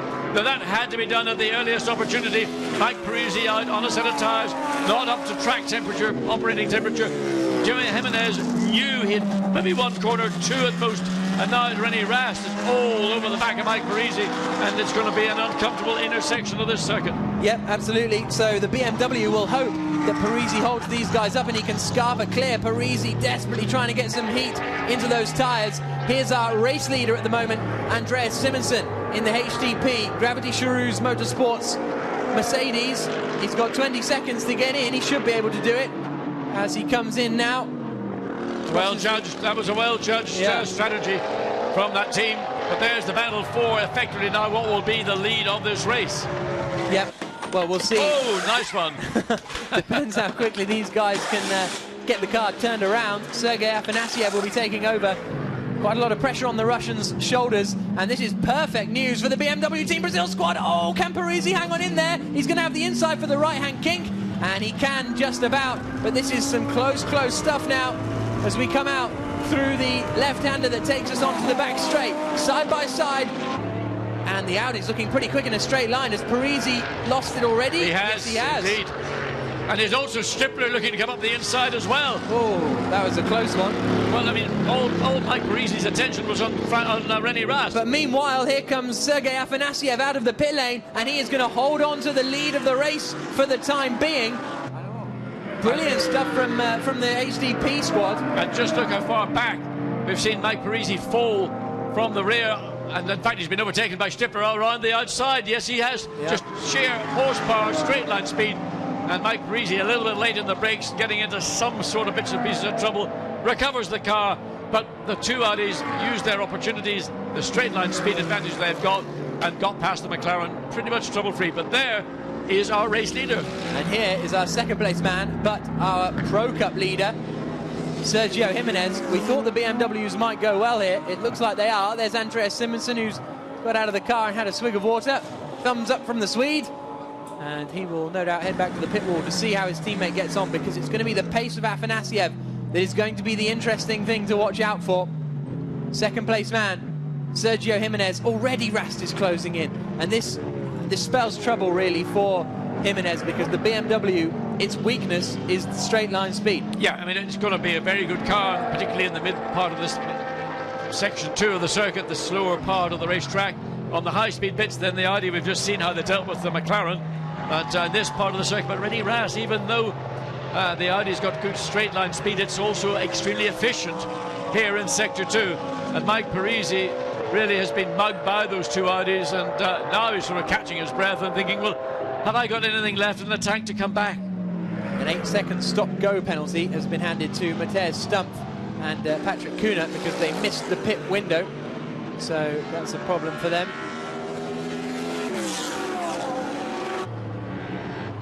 Down they come into the right-hander of turn 13. And what can Jimenez do here? This will be the interesting place to see it, because the BMW, as we've said before, struggles in a straight line. Is it going to be as dramatic as we've seen in the past with this BM, or will it be able to hold on for the moment?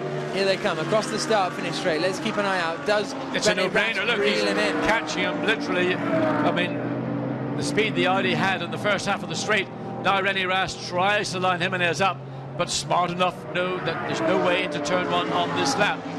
But the overall pace of the Audi at this stage is best part of half a second a lap quicker than Jimenez can drag out of his BM. And Sergei Afanasyev is lapping quicker than these two behind, so that Mercedes is comfortable for the time being. It might come under a bit more pressure if René Rast can get past Sergio Jimenez. They come down into turn 3. Whatever the end result is, it's fantastic for the BMWs to be fighting at the front of the Pro Cup, because that's something they haven't been able to do so far this season, even if it does look as though the Audis have a considerable advantage at the moment.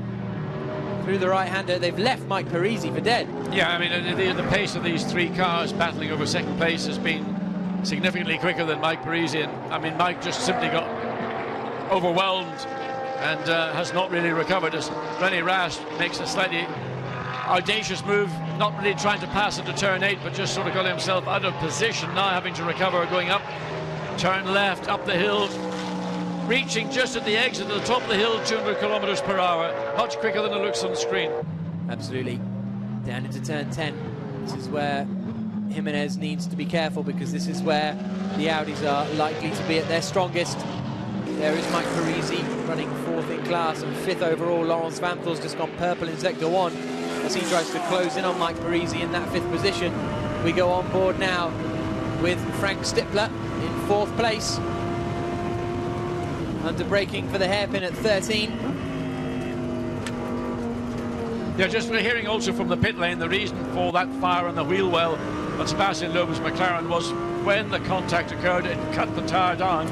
The tyre then got basically trapped in the wheel well, and it was just the friction of the tyre against the bodywork that created the heat that caused that ignition, where essentially it was the resins within the carbon fibre bodywork that ignite, and it looked worse than it was, but nevertheless it's a mess for the guys to have to clean up. Yep, absolutely. They've got plenty of time before the next round in Navarra, though, as we come through the right-hander, turn 2, and then flying into this quick little chicane.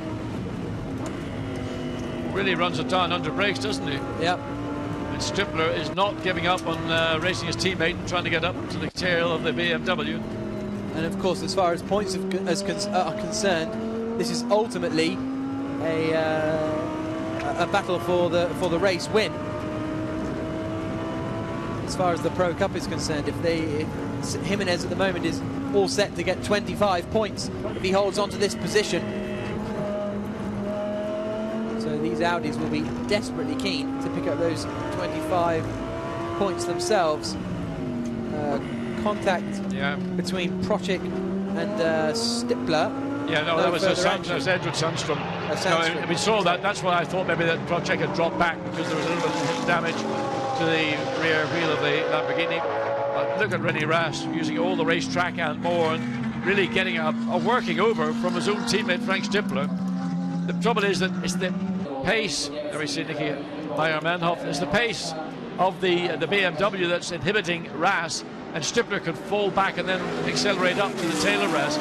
It's a slightly artificial situation. The pace of Rast would no doubt match Stippler's, just in the context he can't drive it. Oh, off goes Marc Basseng off the circuit. Oh, and he's shedding gravel everywhere on the race line. Well, you know, there should be a jail sentence for drivers doing that, even if it is Marc Basseng, lovely guy that he is. Out onto the start-finish straight they come once more. This is first, second and third in the Pro Cup. Second, third and fourth overall. And Rast is having to watch his mirrors here, because Stippler is more than keen to get past. Stippler is ahead of Rast in the championship, and with his teammate in 6th place, it could become an inter-team battle for the overall championship. So every point is crucial for Frank Stippler, as well as René Rast. Yeah, Stippler was able to drop back and then immediately close down to the tail. And it's just simply quite the pace of the BMW. René Rast has lost his natural pace. He's running at the BMW's pace, and Stippler's just falling back, closing up, falling back. And on one occasion, he'll time it right where he'll put his car alongside René Rast and take that position away. But then he'll be confronted with the same issue that Rast has got. I clipped the chicane with the mirrors. Nicky just admitting that he clipped the chicane with the wheel. He probably didn't mean to admit that to us, but thank you very much, Nicky. As he watches René Rast desperately try and get past Sergio Jimenez. Jimenez a little bit out of shape coming into the left-hander. Leaves the door a tiny bit open. I thought Rast might fancy a lunge, but he's a more sensible customer than that. I mean, you cannot go for closing gaps, and that's a classic situation where a driver sticks his nose down the inside, and all happens is there's body contact, and you both are the losers. So just wait until the opportunity. You might be able to force it, as Stippler is doing right now with his own teammate. He's the driver I'm really watching, because at some point I believe he will get past René Rast. It's interesting. It's an interesting prediction. So over the hill they come. Sergio Jimenez, no stranger to GT cars. He raced in the GT3 Brazil Championship last year. Finished third in the standings, driving a Mercedes with Matthias' team. Teammate was Paolo Roberto Bonifacio. Before that, he's done FIA GT1 in the past, back in 2010. Finished fourth in San Luis with Reiter in a Lamborghini alongside Frank Kettler. Before that, he's done GP2, Spanish Formula 3, Formula Renault UK back in 2003. He was Lewis Hamilton's teammate. Finished 11th in the standings that year whilst Hamilton won it. As they come through the right-hander at turn 1. So Jimenez, a man with plenty of experience. As the Slovaks watch on here. As the cars head towards the Blancpain chicane once more for the 20th time. Jimenez kicking up a little bit of dust. As a result, covers the inside line. Is this? I thought maybe Stippler was thinking about it, but he's got to. You can't take off your teammate. No, don't take your teammate off. But I mean, he had a look down the inside. Oh, and he's through. René Rast has got through into the lead of the Pro Cup. Is that a problem for the BMW? Because through as well now comes Frank Stippler and Sergio Jimenez from the lead of the Pro Cup. Was it a problem? I think it looked like a mechanical or an issue. Suddenly, Rast gets through, and then immediately Stippler gets through. Now, whether he was just wrong-footed, whether he ran wide, picked up dirt on his tyres. Something caused the BMW to run much slower than it had been doing previously on that part of the racetrack. So it may just have been simply he ran wide, got his tyres all clogged up. There you can see what's happening. Driver's running wide in the exit of turn 9, up the hill, throwing a lot of the very dry dust onto the racetrack, and of course that gets into the tread of the tyre. So Sergio Jimenez drops now behind Rene Rast and Frank Stippler, and this is on board with Frank Stippler. We exit the corner. It's coming out of turn 3. No, this turn 3, and then he just cruises past. I mean, there's no obvious reason he didn't run wide. Stippler does the same into turn 5, and then this running into this very long. And so, to me, there was an issue with the car. Now, unless the driver went to sleep and decided to wake up again, which I don't think was the case. That was a very bizarre moment, wasn't it? And Audi now are first and second in the Pro Cup. Sergei Afanasiev continues to lead the race. You can see Marc Basseng in the pit lane in the background. He's obviously coming to the pits after his little moment. Whether that was cause or effect, I'm not sure, but with 13.5 minutes to go here, that's Dominic Baumann, currently second in class, and this is the battle over third place in the Pro-Am class. Fabio Anidi with Alex Buncombe right up behind him on the run down into the first corner. Buncombe's got good straight line speed, but he's not quite close enough at the moment. And he's slightly late in the brakes, and consequently you can see just a little bit of bump coming out of turn 1. So down into the right-hander, and look at this. That's Van Thor. He's got past Jimenez as well. So it's Audi 1, 2, 3 now in the Pro Cup, and Sergio Jimenez has dropped down into 5th place overall and 4th place in the Pro Cup. And we can now hear from his teammate, ex-Formula 1 driver Ricardo Zonta is down in the pits. Let's hear from Emily. Ricardo, does Sergio have a problem? No, we had a problem on the weekend. The practice, we didn't do any run before qualifying. So now Jimenez is just learning the track now. And the car is very quick. Of course, we could, if we had some practice, some more laps, we could fix some small issues on the balance of the car. But we are hoping to finish in the top 5. It will be very good for us. Thank you. Now you heard there, Zonta said Jimenez. I asked Sergio the first weekend in Nogaro, I said, you know, is it Jimenez or Jimenez? And he said, I don't mind, so I've gone for Jimenez. Well, I mean, I would say Jimenez also, but it's Jimenez if they... Ricardo Zonta. I mean, I'm still slightly perplexed as to why the 3 Audis were able to get past the BMW relatively easily. There we see this battle going on for the Pro-Am Cup. And Alex Buncombe still all over the back of the Ferrari, not able to get the momentum that he needs. It's very strange. It didn't make sense. I mean, it was almost as if he just said, I've had enough pressure, go by, go by, go by. That isn't the case here. But there's nothing to indicate. Now, the one thing that's going to happen is in the course of the race, if you've had very little running through the weekend, you have not maybe got the ideal balance into the car going into the race, and therefore what happens is it puts even greater load on how your tyres perform. And if you've used the best of the tyre by halfway through the race, 2/3 of the way through the race, there ain't any grip left. And I suspect for BMW and Jimenez, they've just run out of grip. Yep, quite possibly. So they didn't do any running on Saturday morning yesterday because they had an engine misfire, which they couldn't solve in free practice 1. They ended up deciding it was a gearbox problem and changed the whole gearbox, and then finally got out for the qualifying session, literally just in time. And it's good to see that they're out there and they're doing very well. And here comes Alex Buncombe. He's got a great drive out of the chicane, and he's going to move up into second in Pro-Am. He runs wide. Can Anidi find the little nose to get back past? No, he can't. Buncombe is up into second in class, and that's not a place you expect to see a move. No, but it was a good move. He was quicker through the chicane, but he got the run off the chicane. And that was what's going on at BMWs. They look awfully happy about something. The race is still on. What was that? What has happened there? Well, hopefully we'll find out from Emily. She goes down to the BMW pits. This is like their sort of carnival has broken out in the BMW pits. Well, or maybe it's a football result they've been just talking about. yeah, quite possibly. So down into the right-hander come the 3 Audis, who continue to lead the Pro Cup. There's no doubt about it. but René Rast is under an awful lot of pressure here from Frank Stippler. Stippler is stuck with Rast, and now this battle is going to be on for the full 25 points in the Pro Cup. Only 0.3 of a second separating them.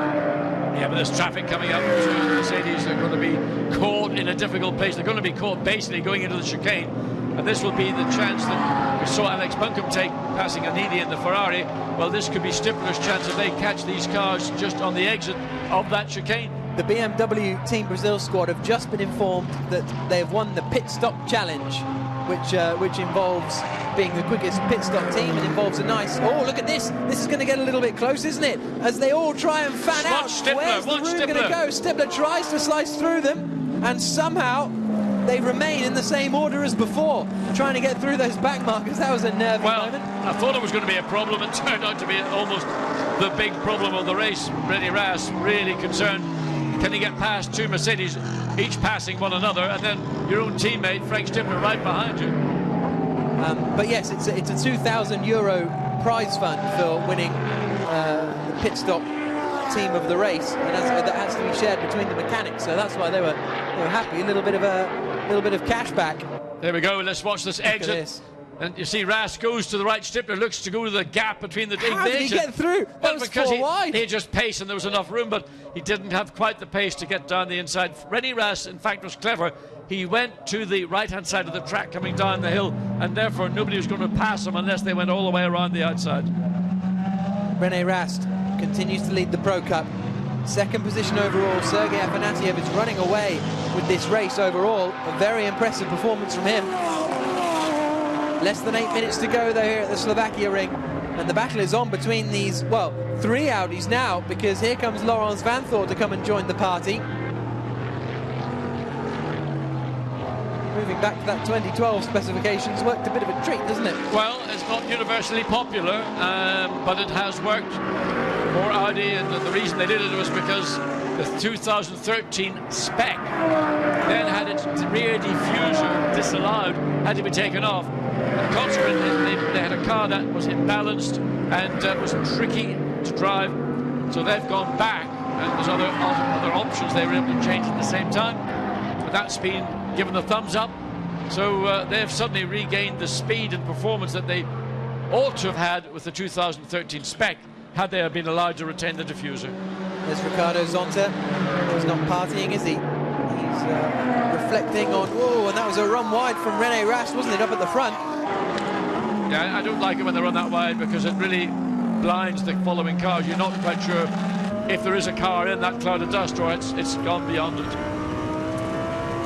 Jimenez doesn't need to worry about his current position.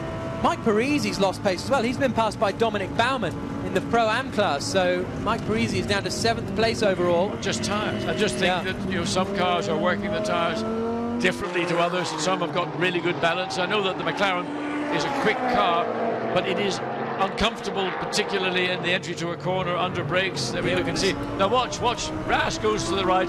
Wow, what a manoeuvre! But he almost clipped the back of Rast as he made that pass, because Rast had to come back from the right to the middle of the track. I mean, that was... I say that's going to be on YouTube some stage, I would have thought. Yeah, well, I'll make sure of it. There were 4 abreast at that point. Stefan Ortelli watching on the left-hand side. Vincent Voss, who we've spoken to already today, observing as well. Rast has managed to peg a bit of a gap now to Frank Stippler. 0.6 of a second, not a huge gap, but it's enough.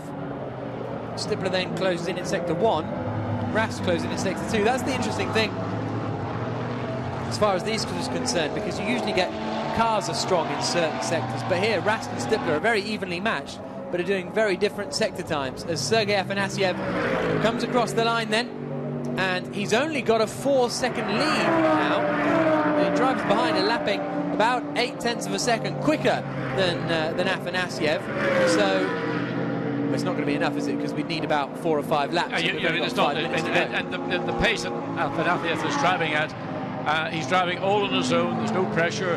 He's not used the car hard. The tyres are therefore being in good condition. So if he needs to up his pace, which he hasn't needed to do, he's just basically in control. And unless something unforeseen should happen in the remaining just under 5 minutes now, I can't see the two Audis they may get closer, but they're not going to catch, let alone overtake. There then is Fabio Anidi, who is now behind Alex Buncombe, as we saw that that overtake for the final podium position in Pro-Am. Afanasiev has just done a personal best in Sector 1, so he's got the calls that he needs to just keep it pegged. They're going to keep it around about 5 seconds if they can.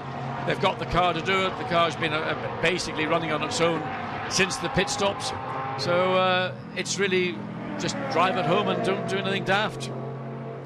There's the leader of the gentleman class, Kaylee Rigola, performing very, very strongly. Rigolo, I should say, as he's had a very, very strong weekend, really. He managed to qualify the car well up the order in about 15th position, much higher than the rest of the gentlemen. And Rigolo, who's raced in Formula 3, Formula 3000, knows his way around a GT car now.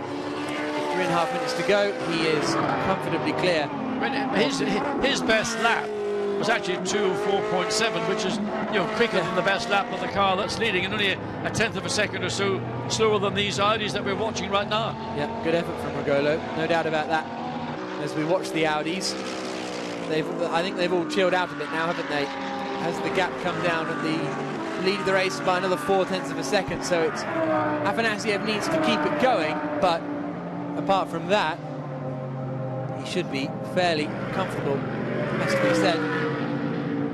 Frank Stippler running in second position in the Pro Cup, Vanthor behind in third, so it's actually going to close up all the Audis at the top of the Pro Cup, because the order in the championship is Vanthor, Stippler, Rast. The order in the race is Rast, Stippler, Vanthor, so everyone will kind of close in on everyone as they make their way down towards turn 3. This is Sergei Afanasiev, race leader, running out very, very wide. Takes a very wide line through there, doesn't he, Sergei? I don't know if that was intentional or not, but he's continuing at the head of this field. He was the young Russian protege of single-seaters, really. He won Formula Russia in 2004, finished second in International Formula Master in 2009. He was third in Formula 2 in 2010, behind Dean Stoneman, a very quick driver, and Jolyon Palmer, a GP2 race winner. So he's certainly got impressive credibilities, Afanasiev. But is there a final twist in this WRT tale? 1, 2, 3, as they ended up being in Nogaro in the opening race of the season. Will we have a similar story here in the Pro Cup?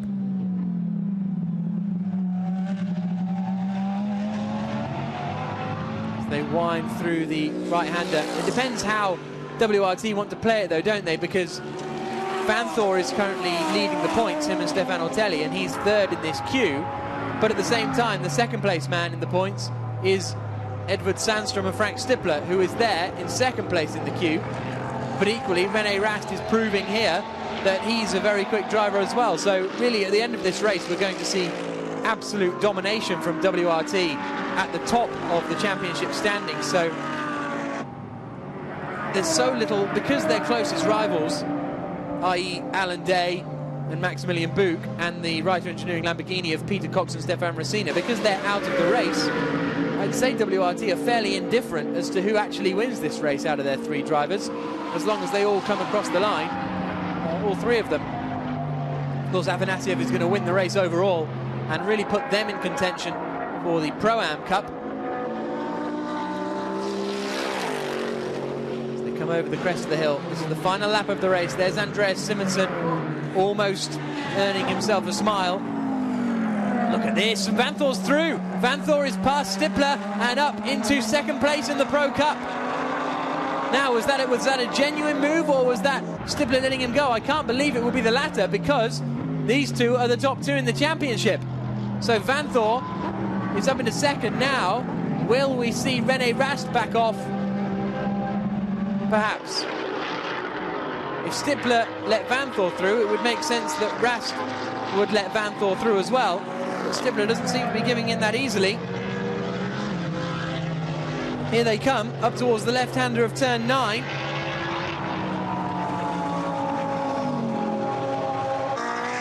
But our race leader, Sergei Afanasiev, having taken over from Andreas Simonsen, only has one more corner to complete now before he takes victory in the 4th round of the 2013 FIA GT Series.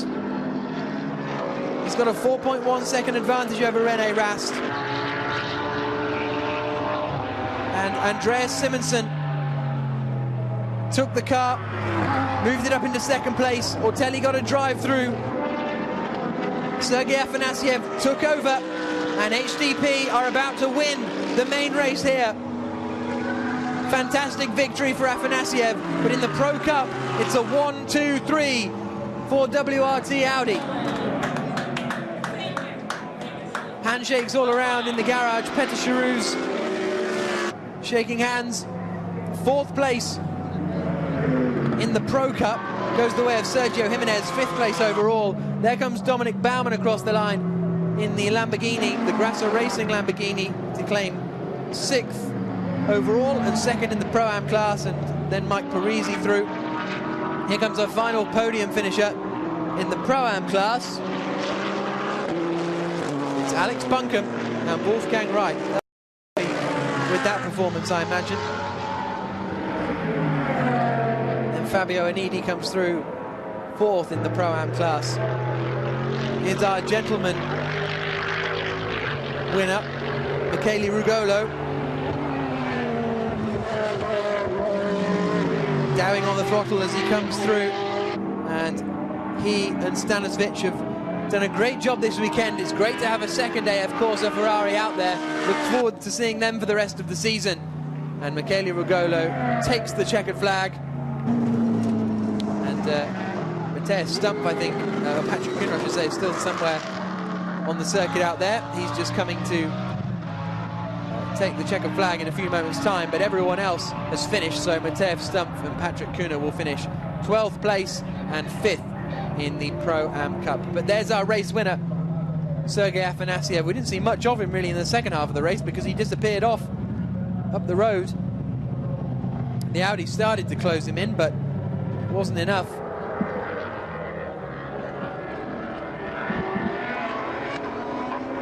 Second weekend in a row that HDP have taken the victory. It was Alan Day and Maximilian Buch last time out in Zandvoort.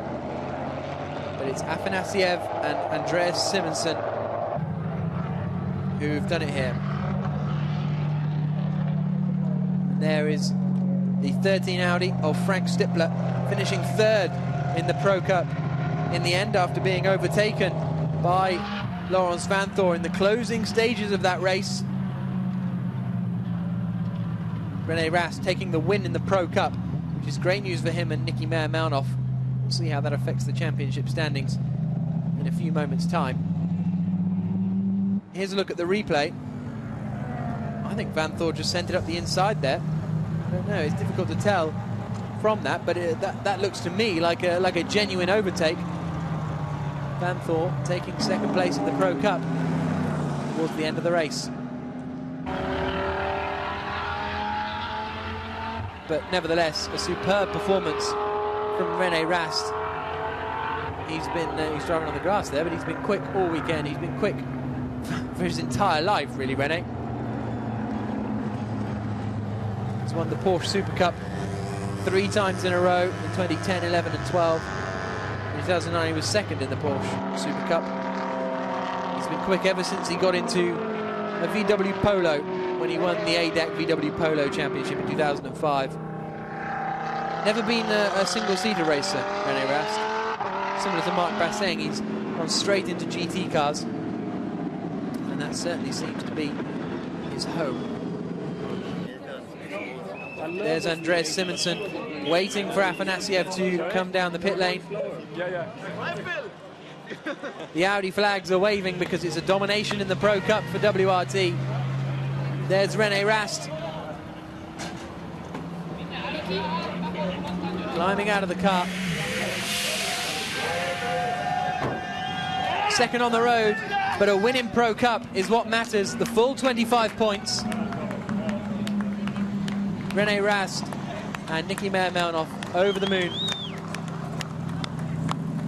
There's our overall race winner though.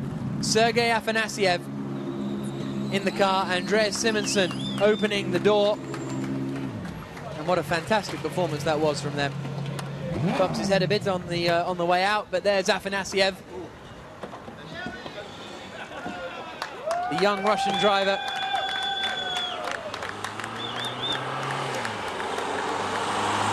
Only 25 years old.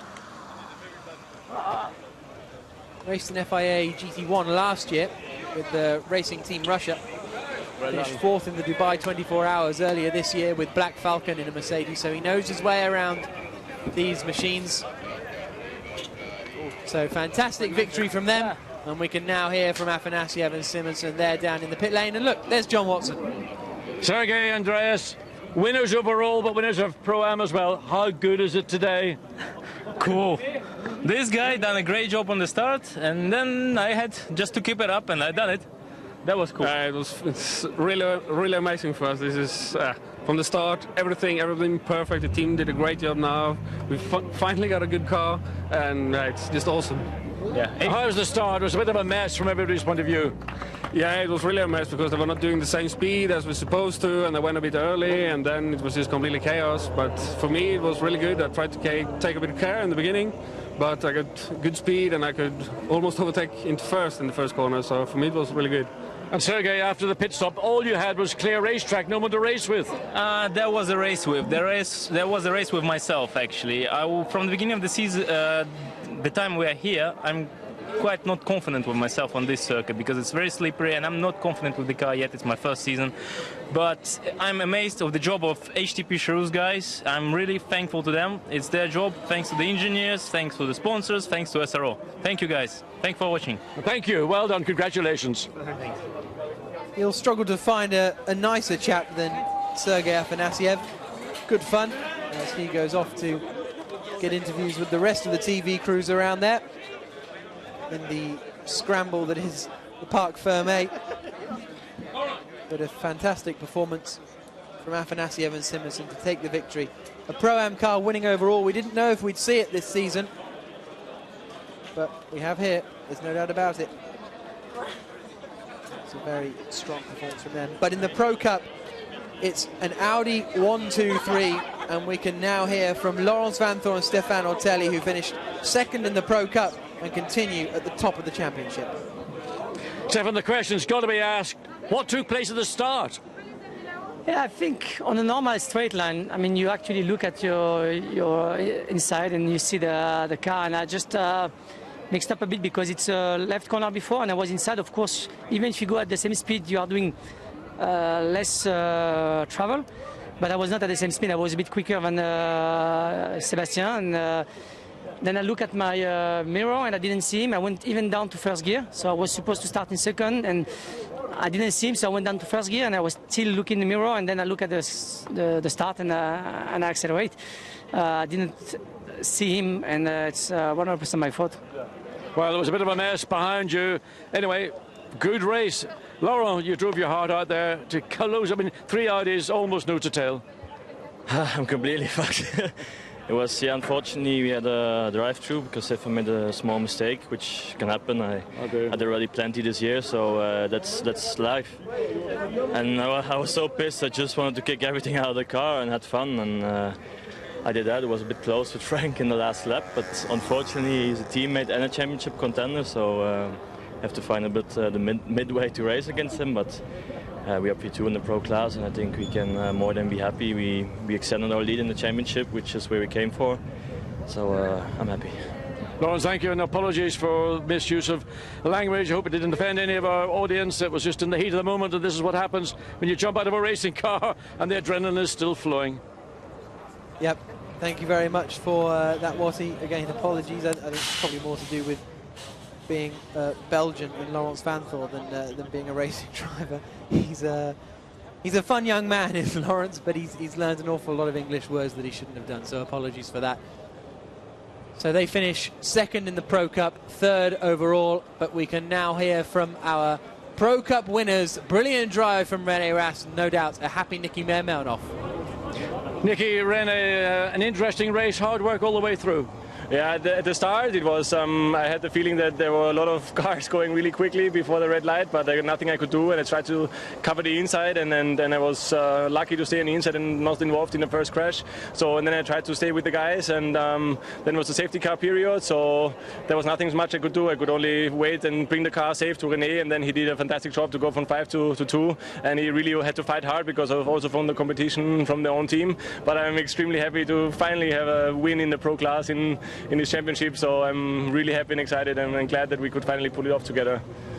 René, Frank Stippler gave you a good workout today, especially in the chicane about 5 laps from the end. Yeah, that's true. We struggled a bit to the end, so we were good for the first 5 laps, and then we struggled a bit with the tire pressure, I think, so we have to improve that for the next race. But all in all, we can be very happy with second place and first place in the pro category. 25 points are a lot for the championship, and now we keep on fighting. We're sure you will. Congratulations, well done. Thank you. Great stuff from Rast, and a very happy Nicky Meyer-Melnoff. They will make their way now up towards the podium for the ceremony after what has been a very, very entertaining weekend. And there, the top step of the podium are the Brazilian mechanics, because they have won the pit stop challenge, 2,000 euros going to the mechanics, and a fantastic performance from them, because when they came here, pit stops was something they really needed to get used to. The pit stop standards so high here in FIA GT. Here's the results then. The Pro-Am car winning the race in the hands of Sergei Afanasiev and Andreas Simonsen. 4.1 seconds clear of Nicky Meyer-Melnoff and René Rast, Stefan Otelli and Laurens Vanthoor. Third overall, second in class. Sandstrom and Stippler, I think they'll be frustrated. They could have got second place overall in the winning class, but they've ended up third. Zonta and Jimenez, no doubt delighted with their performance. Best result of the season so far for the BMW Team Brazil squad. Only 17 finishes in the end, or sorry, only 14 finishes in the end after various incidents. Mark Basseng had to park his car, as did Carlos Vieira. So those are the race results, and this is what it does to the championship standings. Stefan Otelli still at the top on 94 points. A good 19 points clear now of Sandstrom and Stippler. Meyer-Melnoff and Rast are now into third place in the championship, so it's WRT 1, 2, 3. Max Buch and Alan Day will be ruining their non-finish from a good position. Parisi and Zuber are now up into fifth place in the championship overall, with Cox and Messina sixth.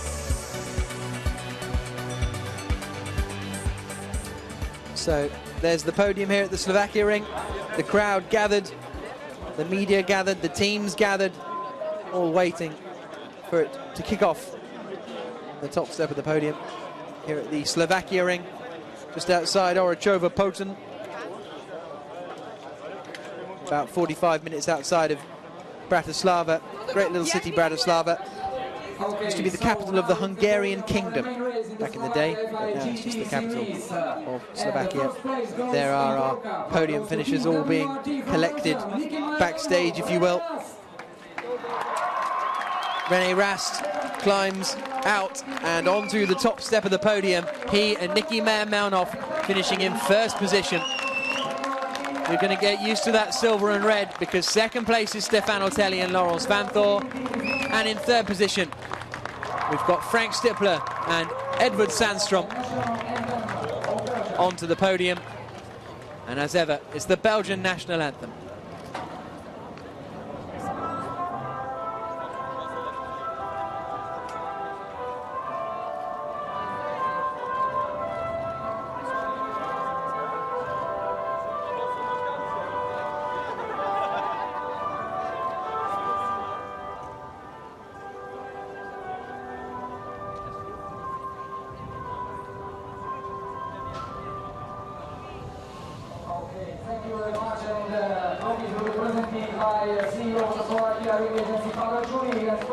So the top three, or the top six I should say, on the podium, and Nicky Meyer-Melnoff puts on his shades as the trophies are presented. Two at once, that's very efficient, as has been the operation here at the Slovakia ring. It's a brilliant circuit to come to. And here comes the winner's trophy into the hands of Nicky Meyer-Melnoff and René Rast. Brilliant performance from them. Really impressive drive. Perhaps more so from Laurens Vanthorn. Maybe he'd be your driver of the race after recovering from a drive-through penalty to go on to win the race. To finish in second place, I should say, in the Pro Cup.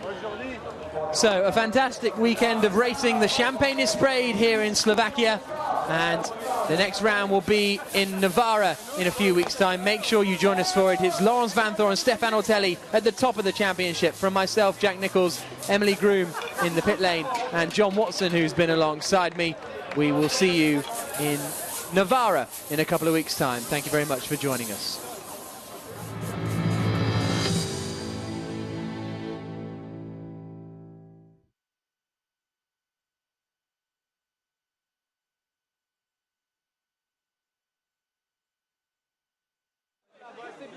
For those of you still with us, we will still be here for the podium presentations for the Pro-Am category as well.